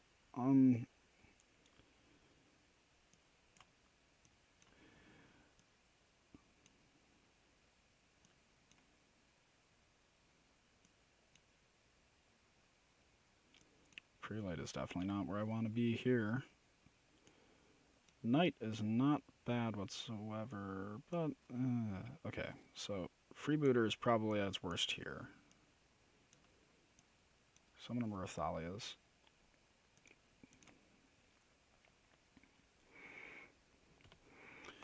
Maybe it's... Maybe the Staticasters are okay. Or maybe a Staticaster is okay. Kitesail actually probably is worse than Knight because there's not actually too many...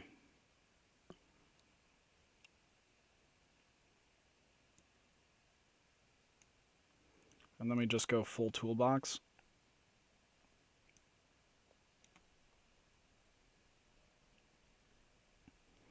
This doesn't seem wrong or bad.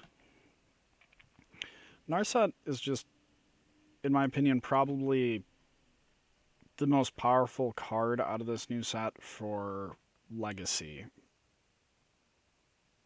Just because it's mono blue Leovold. Okay, what are in Eldrazian taxes? Or, well, weird, big, mono white nonsense. You know what? I believe.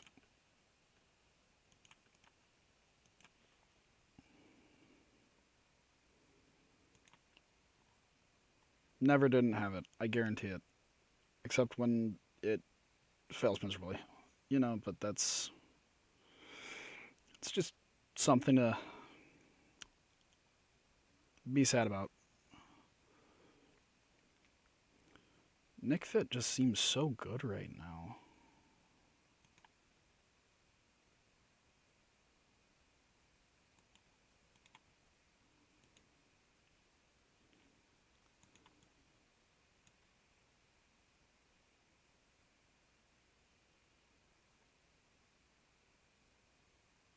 Huh.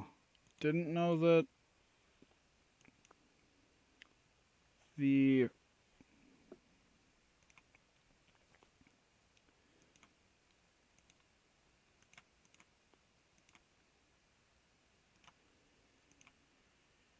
we don't have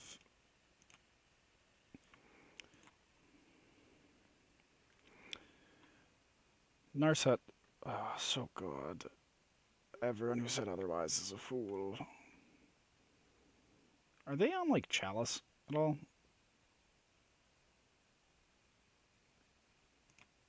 Okay, they are.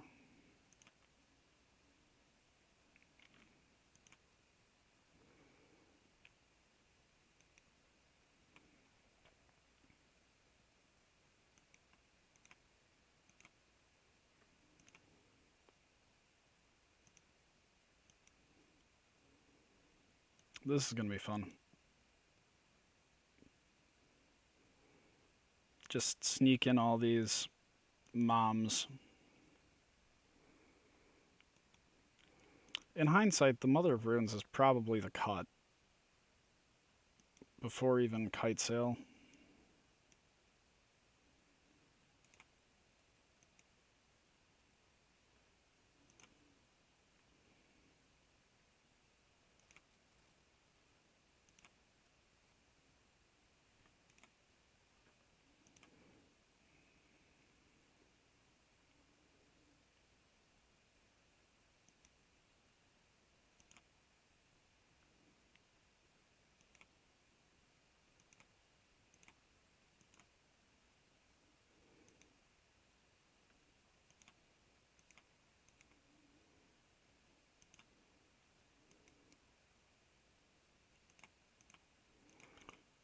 This does not feel like a bad matchup whatsoever.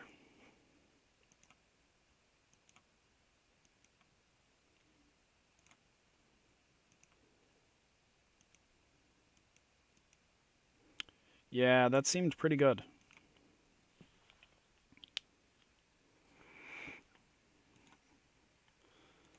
What I want to try is there used to be these really interesting rug punishing fire lists, and it was a lot like what you'd see out of. Give me a moment to pull one up.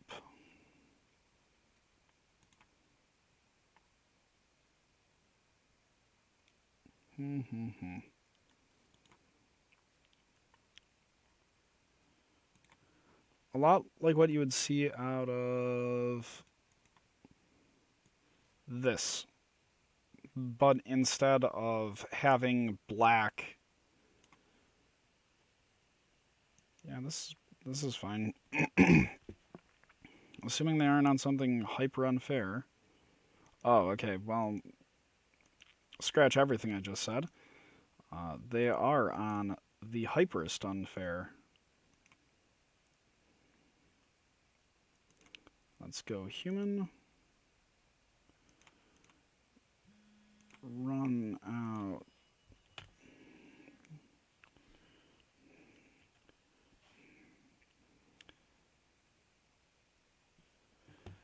That. The good news is that with Tomik we stopped them from being able to use posts.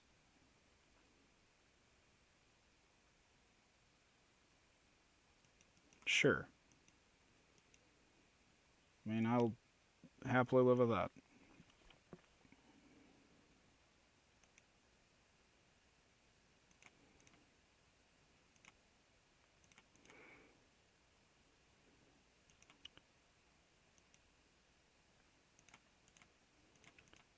Wow, even against post, tomik seems really quite good.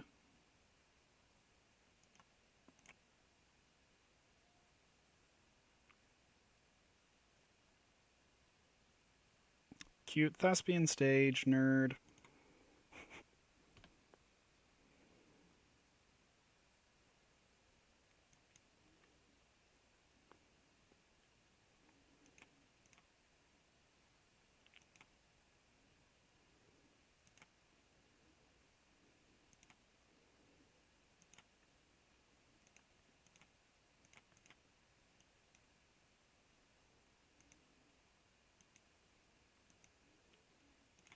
Next turn, we swing for a crap ton off of Pontiff. So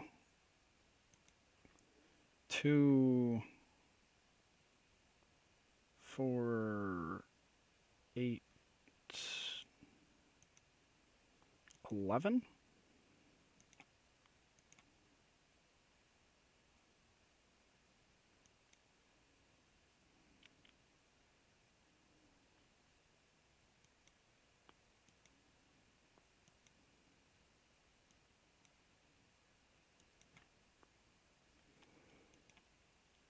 So if we just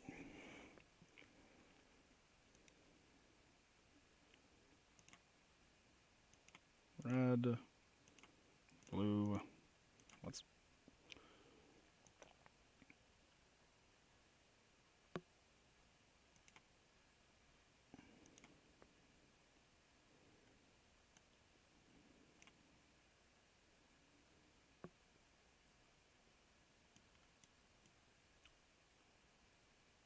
so 3, 7.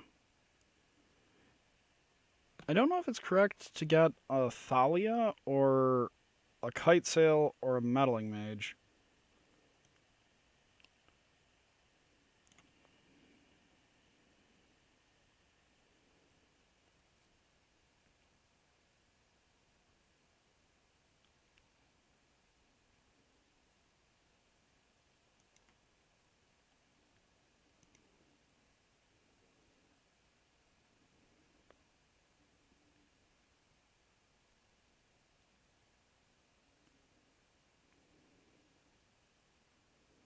These feel like the matchups where we just win, and it's not especially close.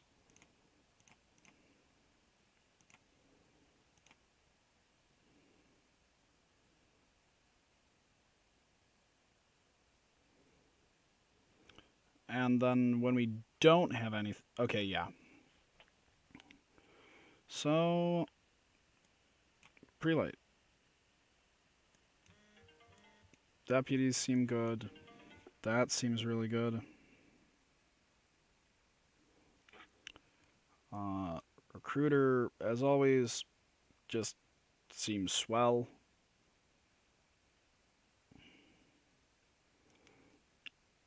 If this is one of the sort of big lists, I don't want to be sitting around twiddling my thumbs with... Well, moms actually are probably good cuts.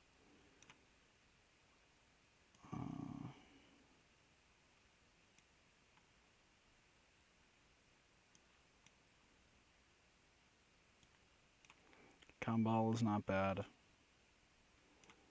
Jailers actually are a-okay in any of these sort of matchups because the thing is that when a jailer hits the board against a deck that doesn't have a whole ton of bodies and spot removal, you end up just winning.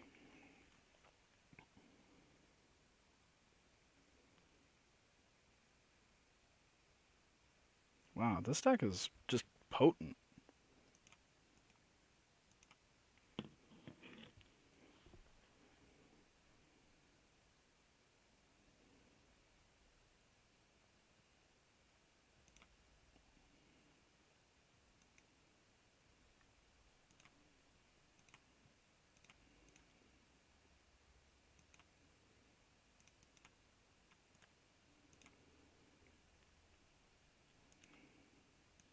So I more or less want to just accelerate out my threats before...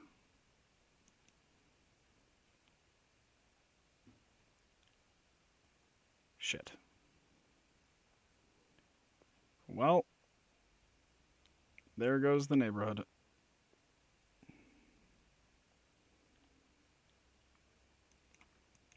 And here I was hoping to get...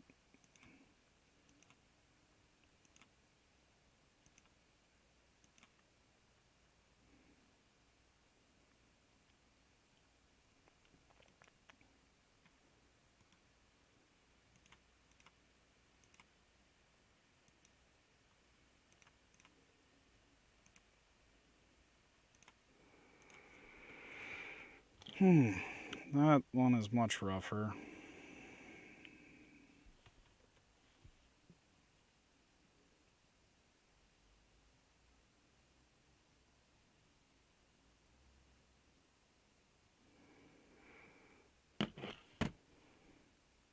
Okay, well... What you got for me? So he can untap the... Oh no.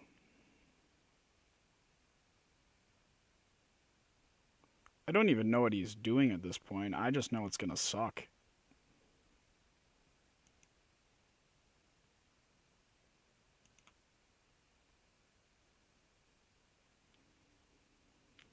Alright, well, get to run out of tomik at least.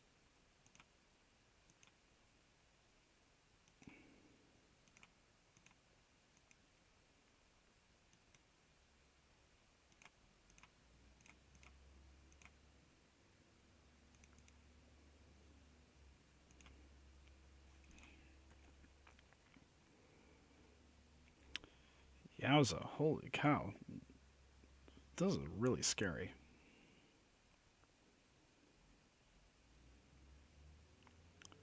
10 mana? Am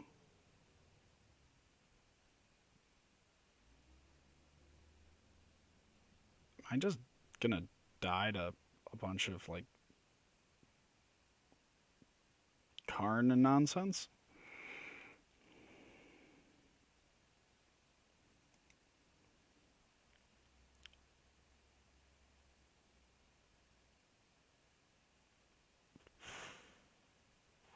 That's some big posts.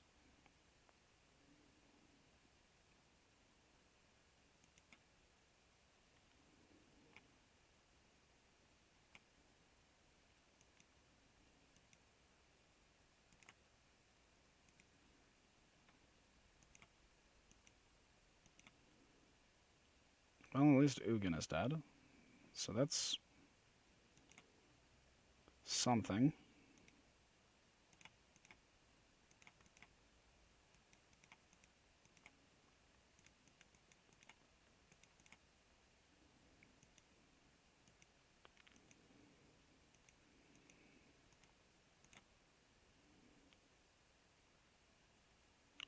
I think the only way I can actually feasibly win is if I hit an Imperial Recruiter here, and I'm able to dig for something to cut him off of Dynamos.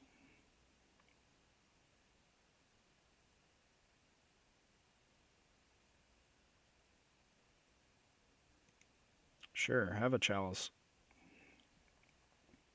It's not the best in this matchup. Shit. We screwed.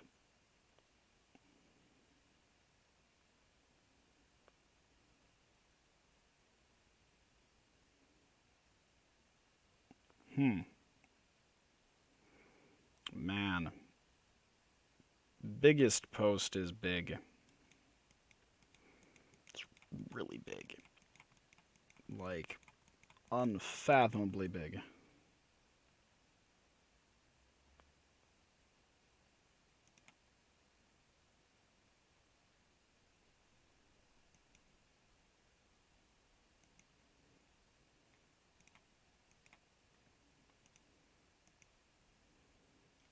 Have to have the Caracas, eh? Just have to.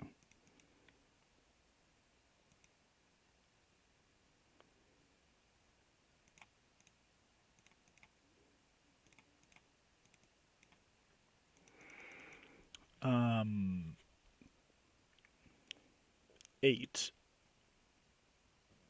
That way I hit all his dust and Ugin.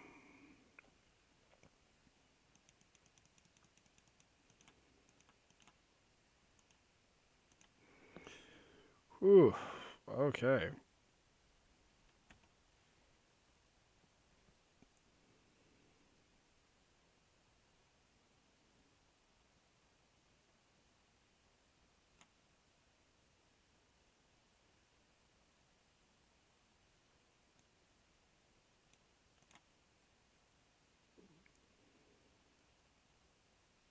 I think I'm just gonna...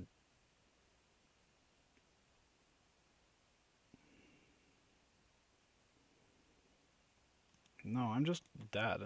I can't get that game. And I don't feel like taking the time to try not technically losing that.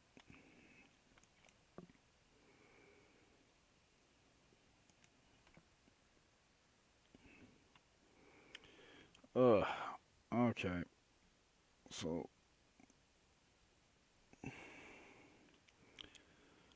let's see if we can... Yes, I'd like to play first. Keep. We have turn 1 vial with a wasteland. For the following turn, we got pretty much everything we need. So if we play the noble first, though, then we get a turn 2 meddling mage.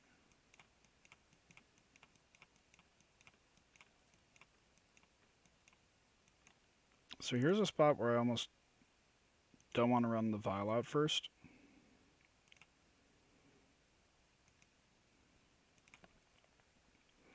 Because we get a little more pressure if we play this.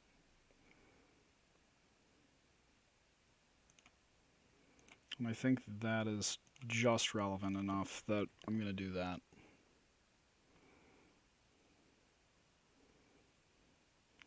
Because this way I get to play the meddling mage, and then the following turn...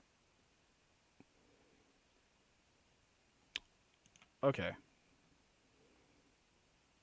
That is some pretty good news.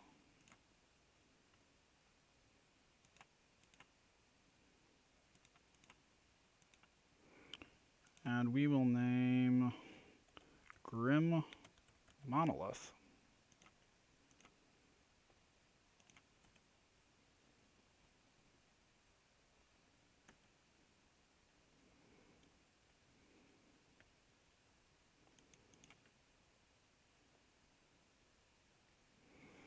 This one...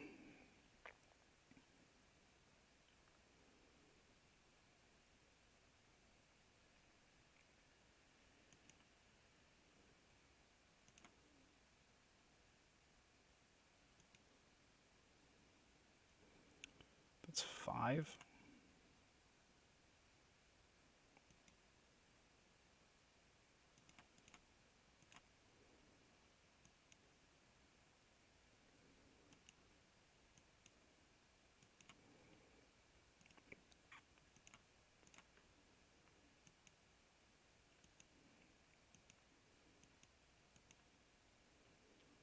So I'll run the vial out.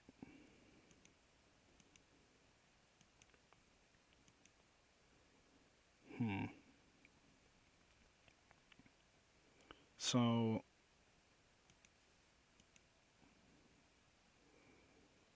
I think here it's Dynamo, because I'm not trying to... Sure.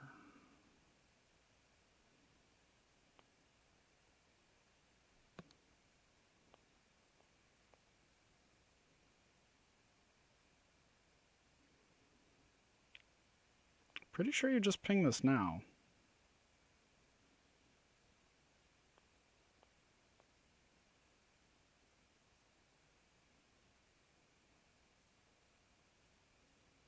Or not. That's cool.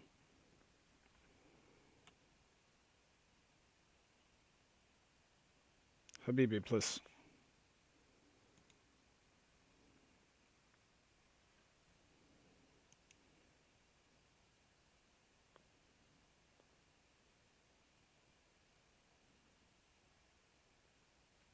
Why are you taking so long?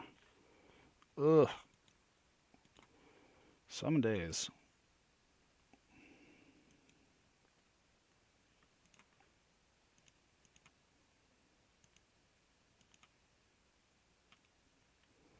See, if this had been a one, if I had had a one drop, that would have served him right.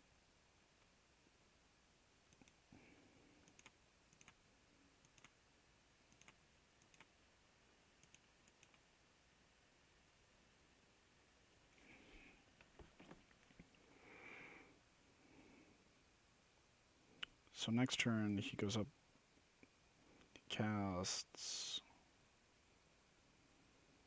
Dynamo. He goes up to 3, 4. He pumps the ballista once. I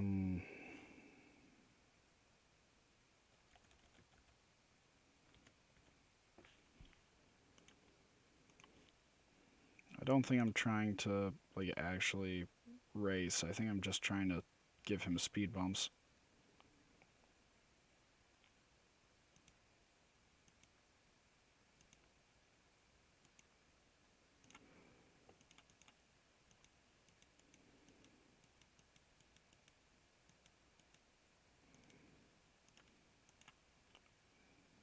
Really need a recruiter would be actually phenomenal.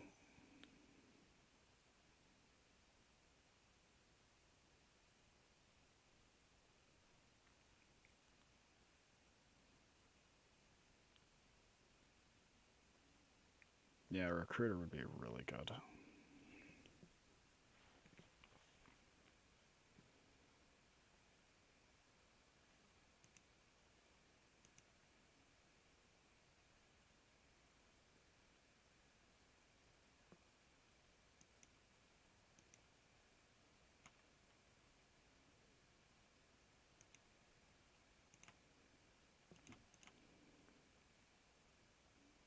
Right. Oh, can't do it that way. Have to go green, white.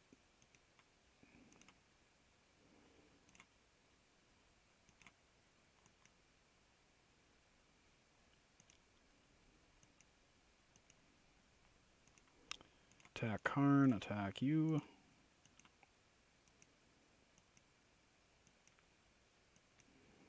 Would have served him right if I had had a tomik. Then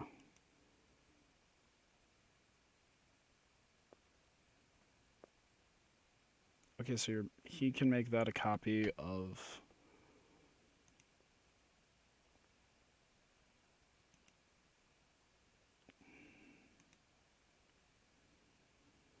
Can't let him have the blast zone.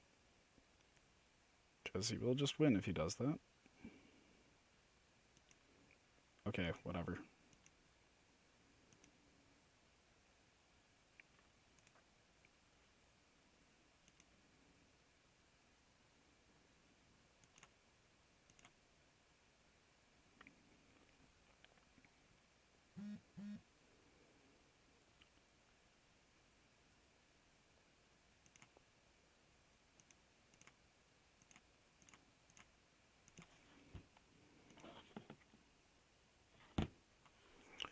So we.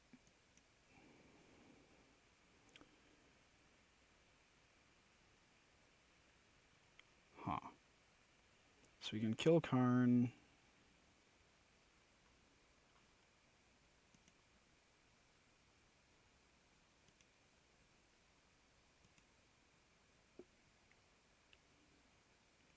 Or we put him to.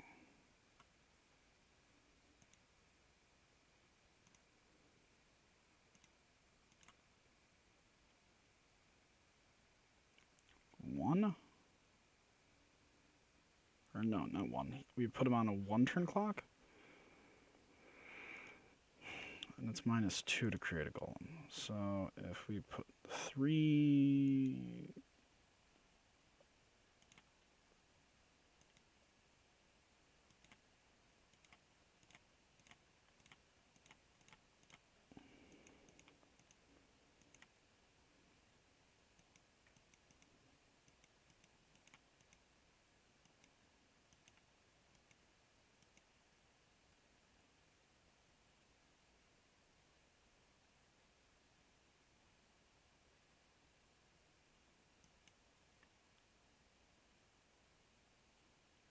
Here, have a voltaic key.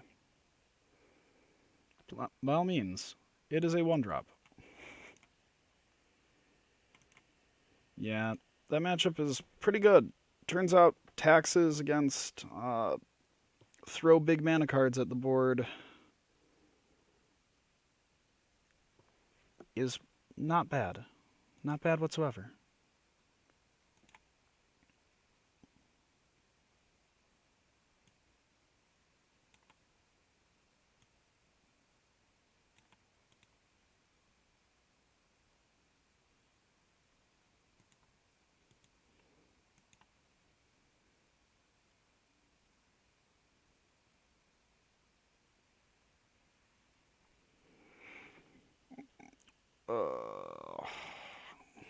Man, it is. This is the longest league I think I've played in.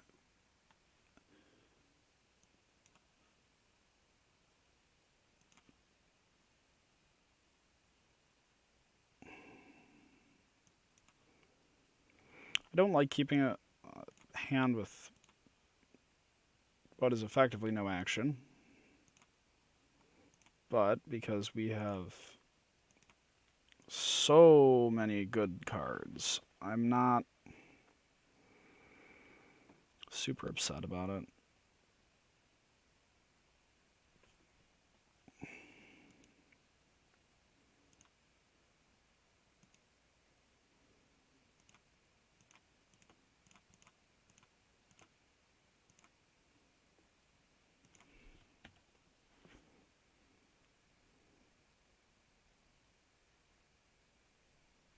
So Brainstorm, try digging for like plowshares.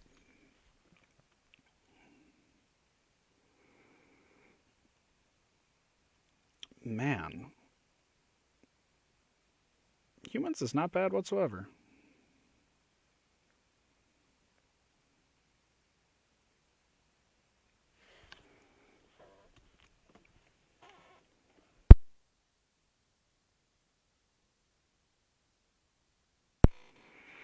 Oh no.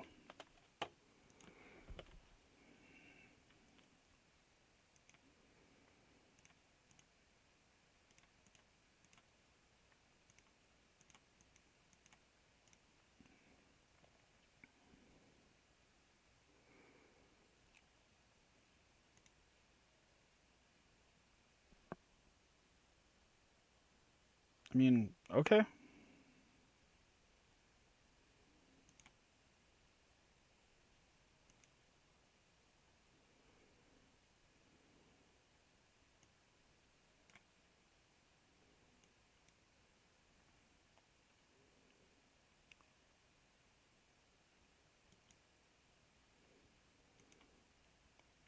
You know, being able to take an omniscience against so this isn't sneak attack. They don't have any really good fast ways of killing us. And they're oftentimes much weaker to taxes effects. Like here.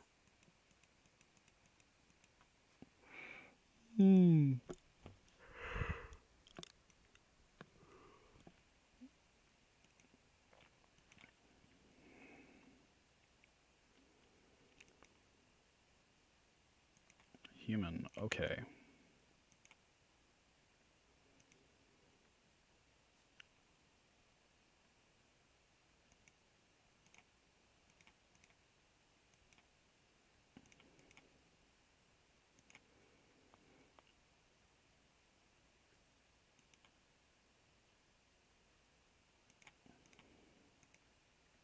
Nope.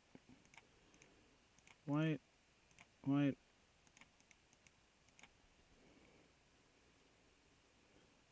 Tax's effects are just so devastating when you're on something with Ancient Tombs, because suddenly you need to start using your Ancient Tombs really aggressively, and that makes your deck so bad.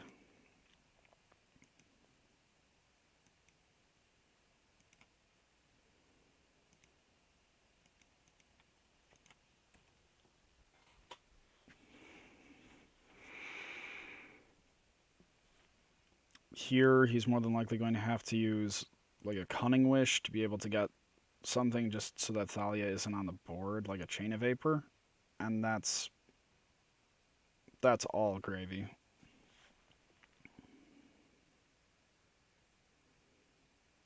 That's actually even better for us.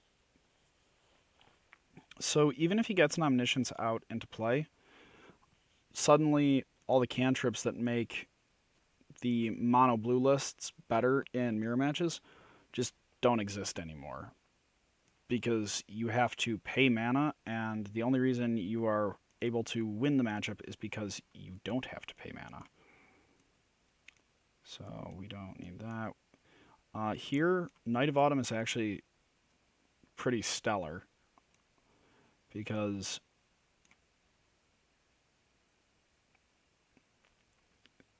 you can end up blowing up some of their more annoying cards. Don't think we need all the Tomiks, as sad as it is to say.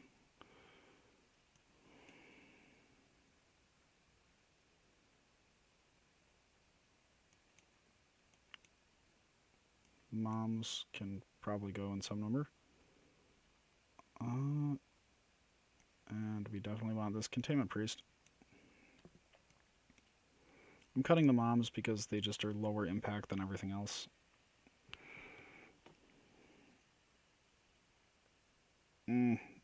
Can't keep that. That's really good. Okay, yep.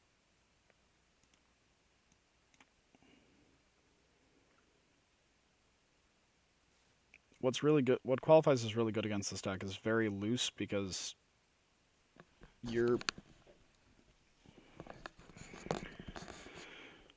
more or less on a list designed to... Thalia is just so good. It's really all there is to it.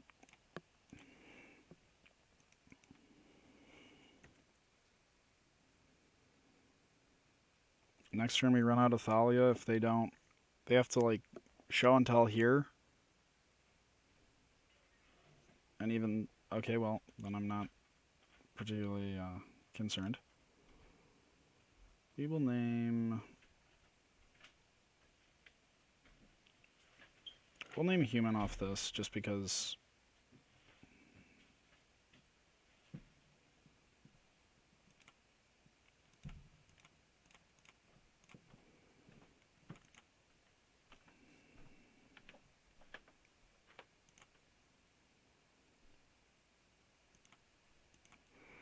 Man, Humans is a fun deck.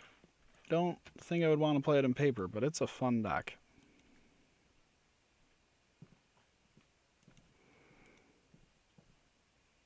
Personally, like having Dark Confidants, but Bobs probably aren't the best for Legacy right now. At least not with... Whoa. Okay. Was not expecting that. Was not expecting that whatsoever. Okay. I see you, I see you.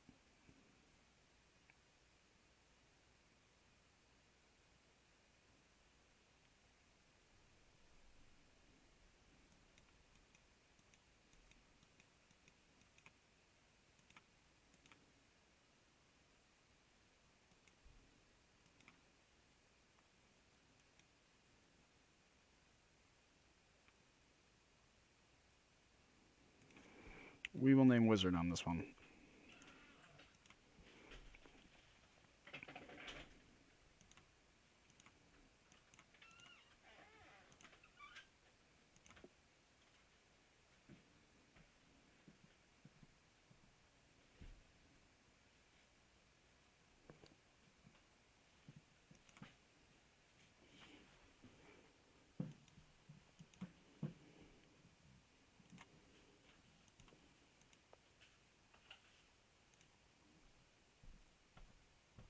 The mana is so painful, but so good. 5 colors, boys. Oh, can't actually even do that. Wow. Them hot-ass misplays.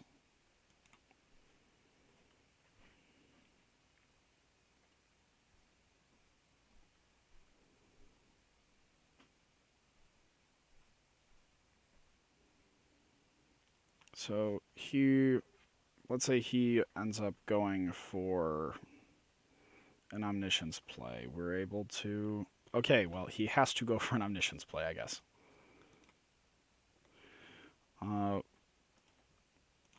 We end up...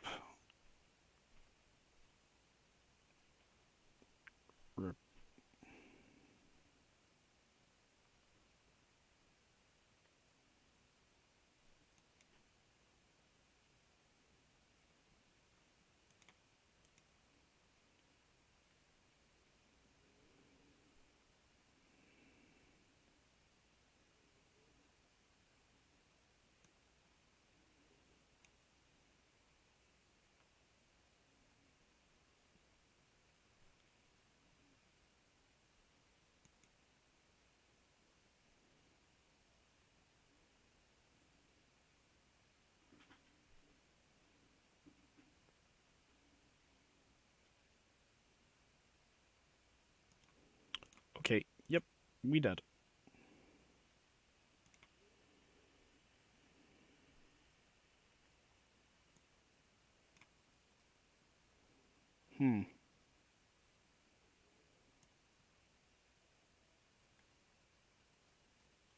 Plowshares.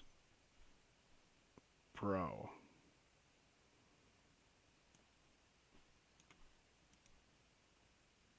What is this? What am I dealing with here? Keep that. Turn 1 vial.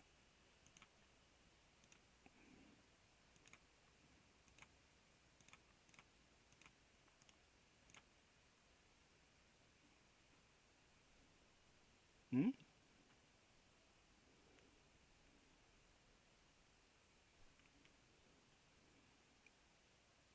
Very interesting.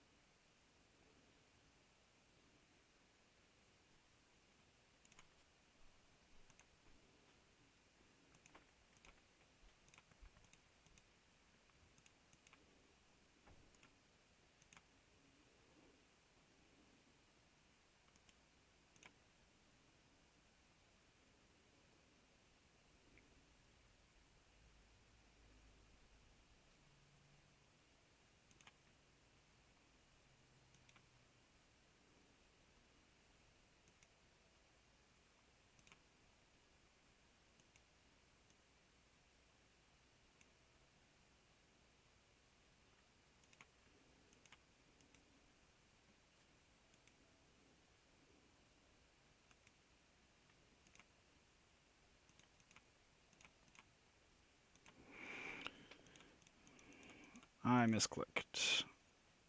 Okay. That's alright. Here, I actually think... Where are you?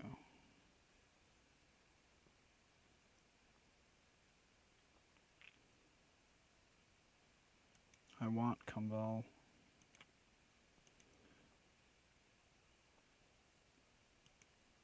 Because in order to deal with this, he's going to have to dig really, really hard for cards, and it's hard to do that when every time you do, you get shocked.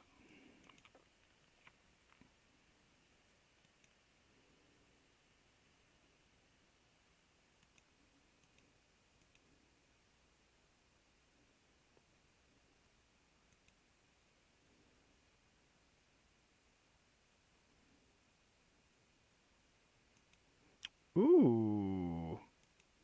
How spicy. Give me a land. I want to take that.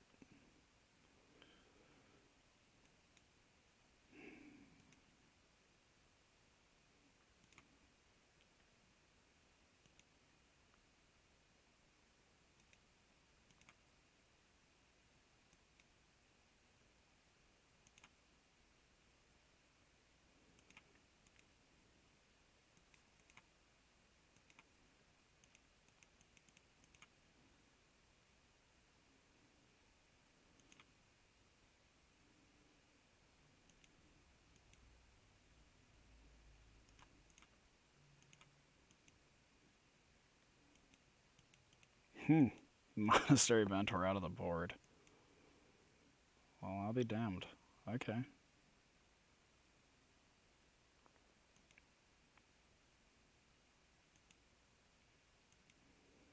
Well, let's see what you got.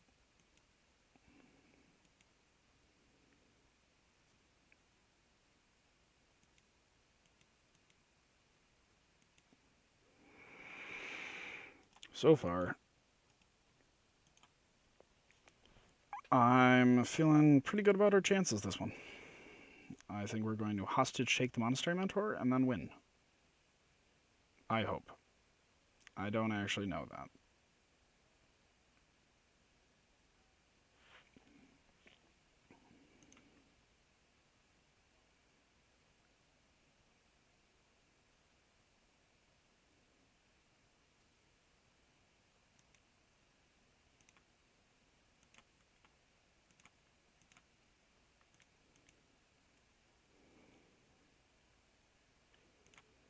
I don't actually care how that's stacked, because this is going to make my team very, very big.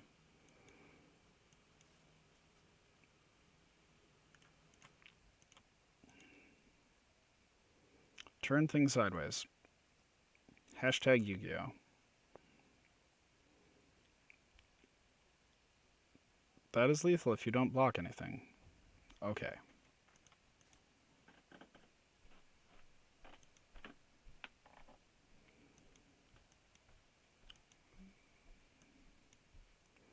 It is a shame there was not any more land. If I had had one more land sometime, the Kambal would have pretty much gotten there by himself. But that's alright. Oh, hey, for anyone who just tuned in, welcome to Mom's Basement Streams. You can find our schedule underneath the title under April 2019. We've got an About Me. By About Me, I mean it's specifically Josh, or, well, technically our group. Then you can find our TCG player for links on any card buying needs. Follow me on Twitter at Almost Omniscient. I can post puns, dog pictures. What more do you want? And then we have other people you can follow who aren't nearly as exciting. And you can rewatch our videos on YouTube or through Twitch replays. If you want, give us a subscribe or like and follow us on whatever medium you see fit.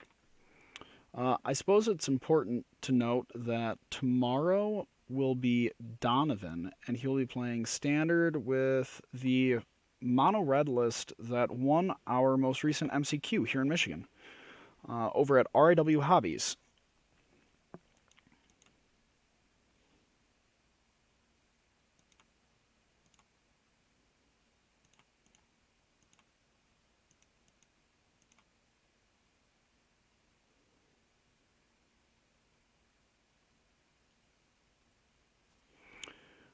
Then Wednesday, Richie will be running.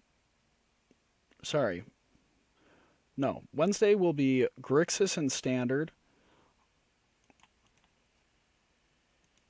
Thursday will be Richie and me to a lesser extent. I'll be backseat piloting, playing Neoform in Modern. Friday will be Warren playing good old fashioned Dinosaurs.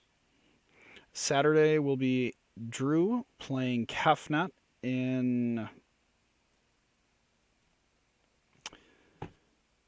Not the copyrighted one, not EDH, Commander.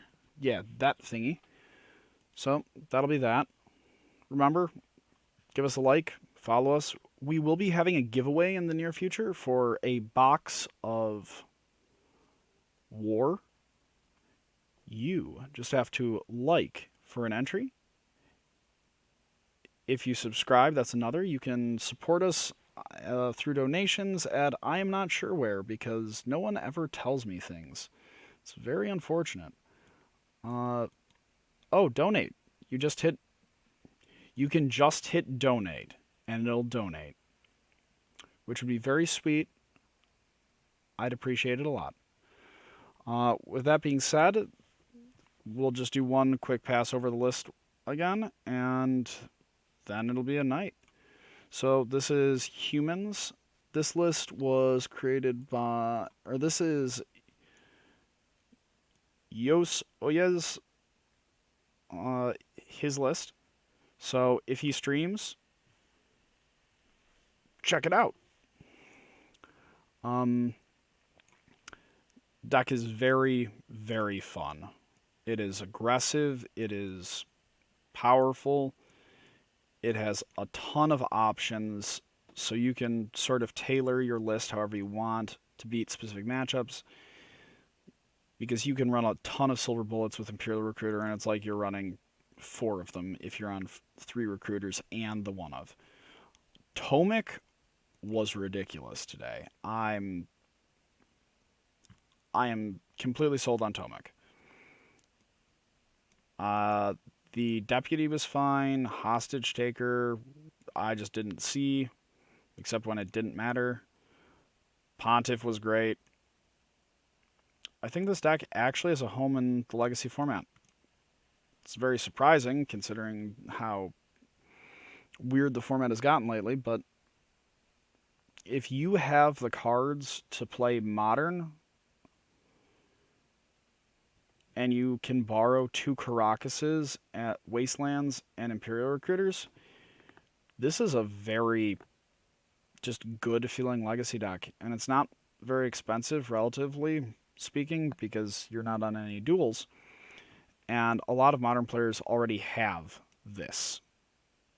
As long as you have Caverns and Aether Vials, I think it makes complete sense to give this deck a shot. For 2 Caracases, you can get them in paper for like $20 each.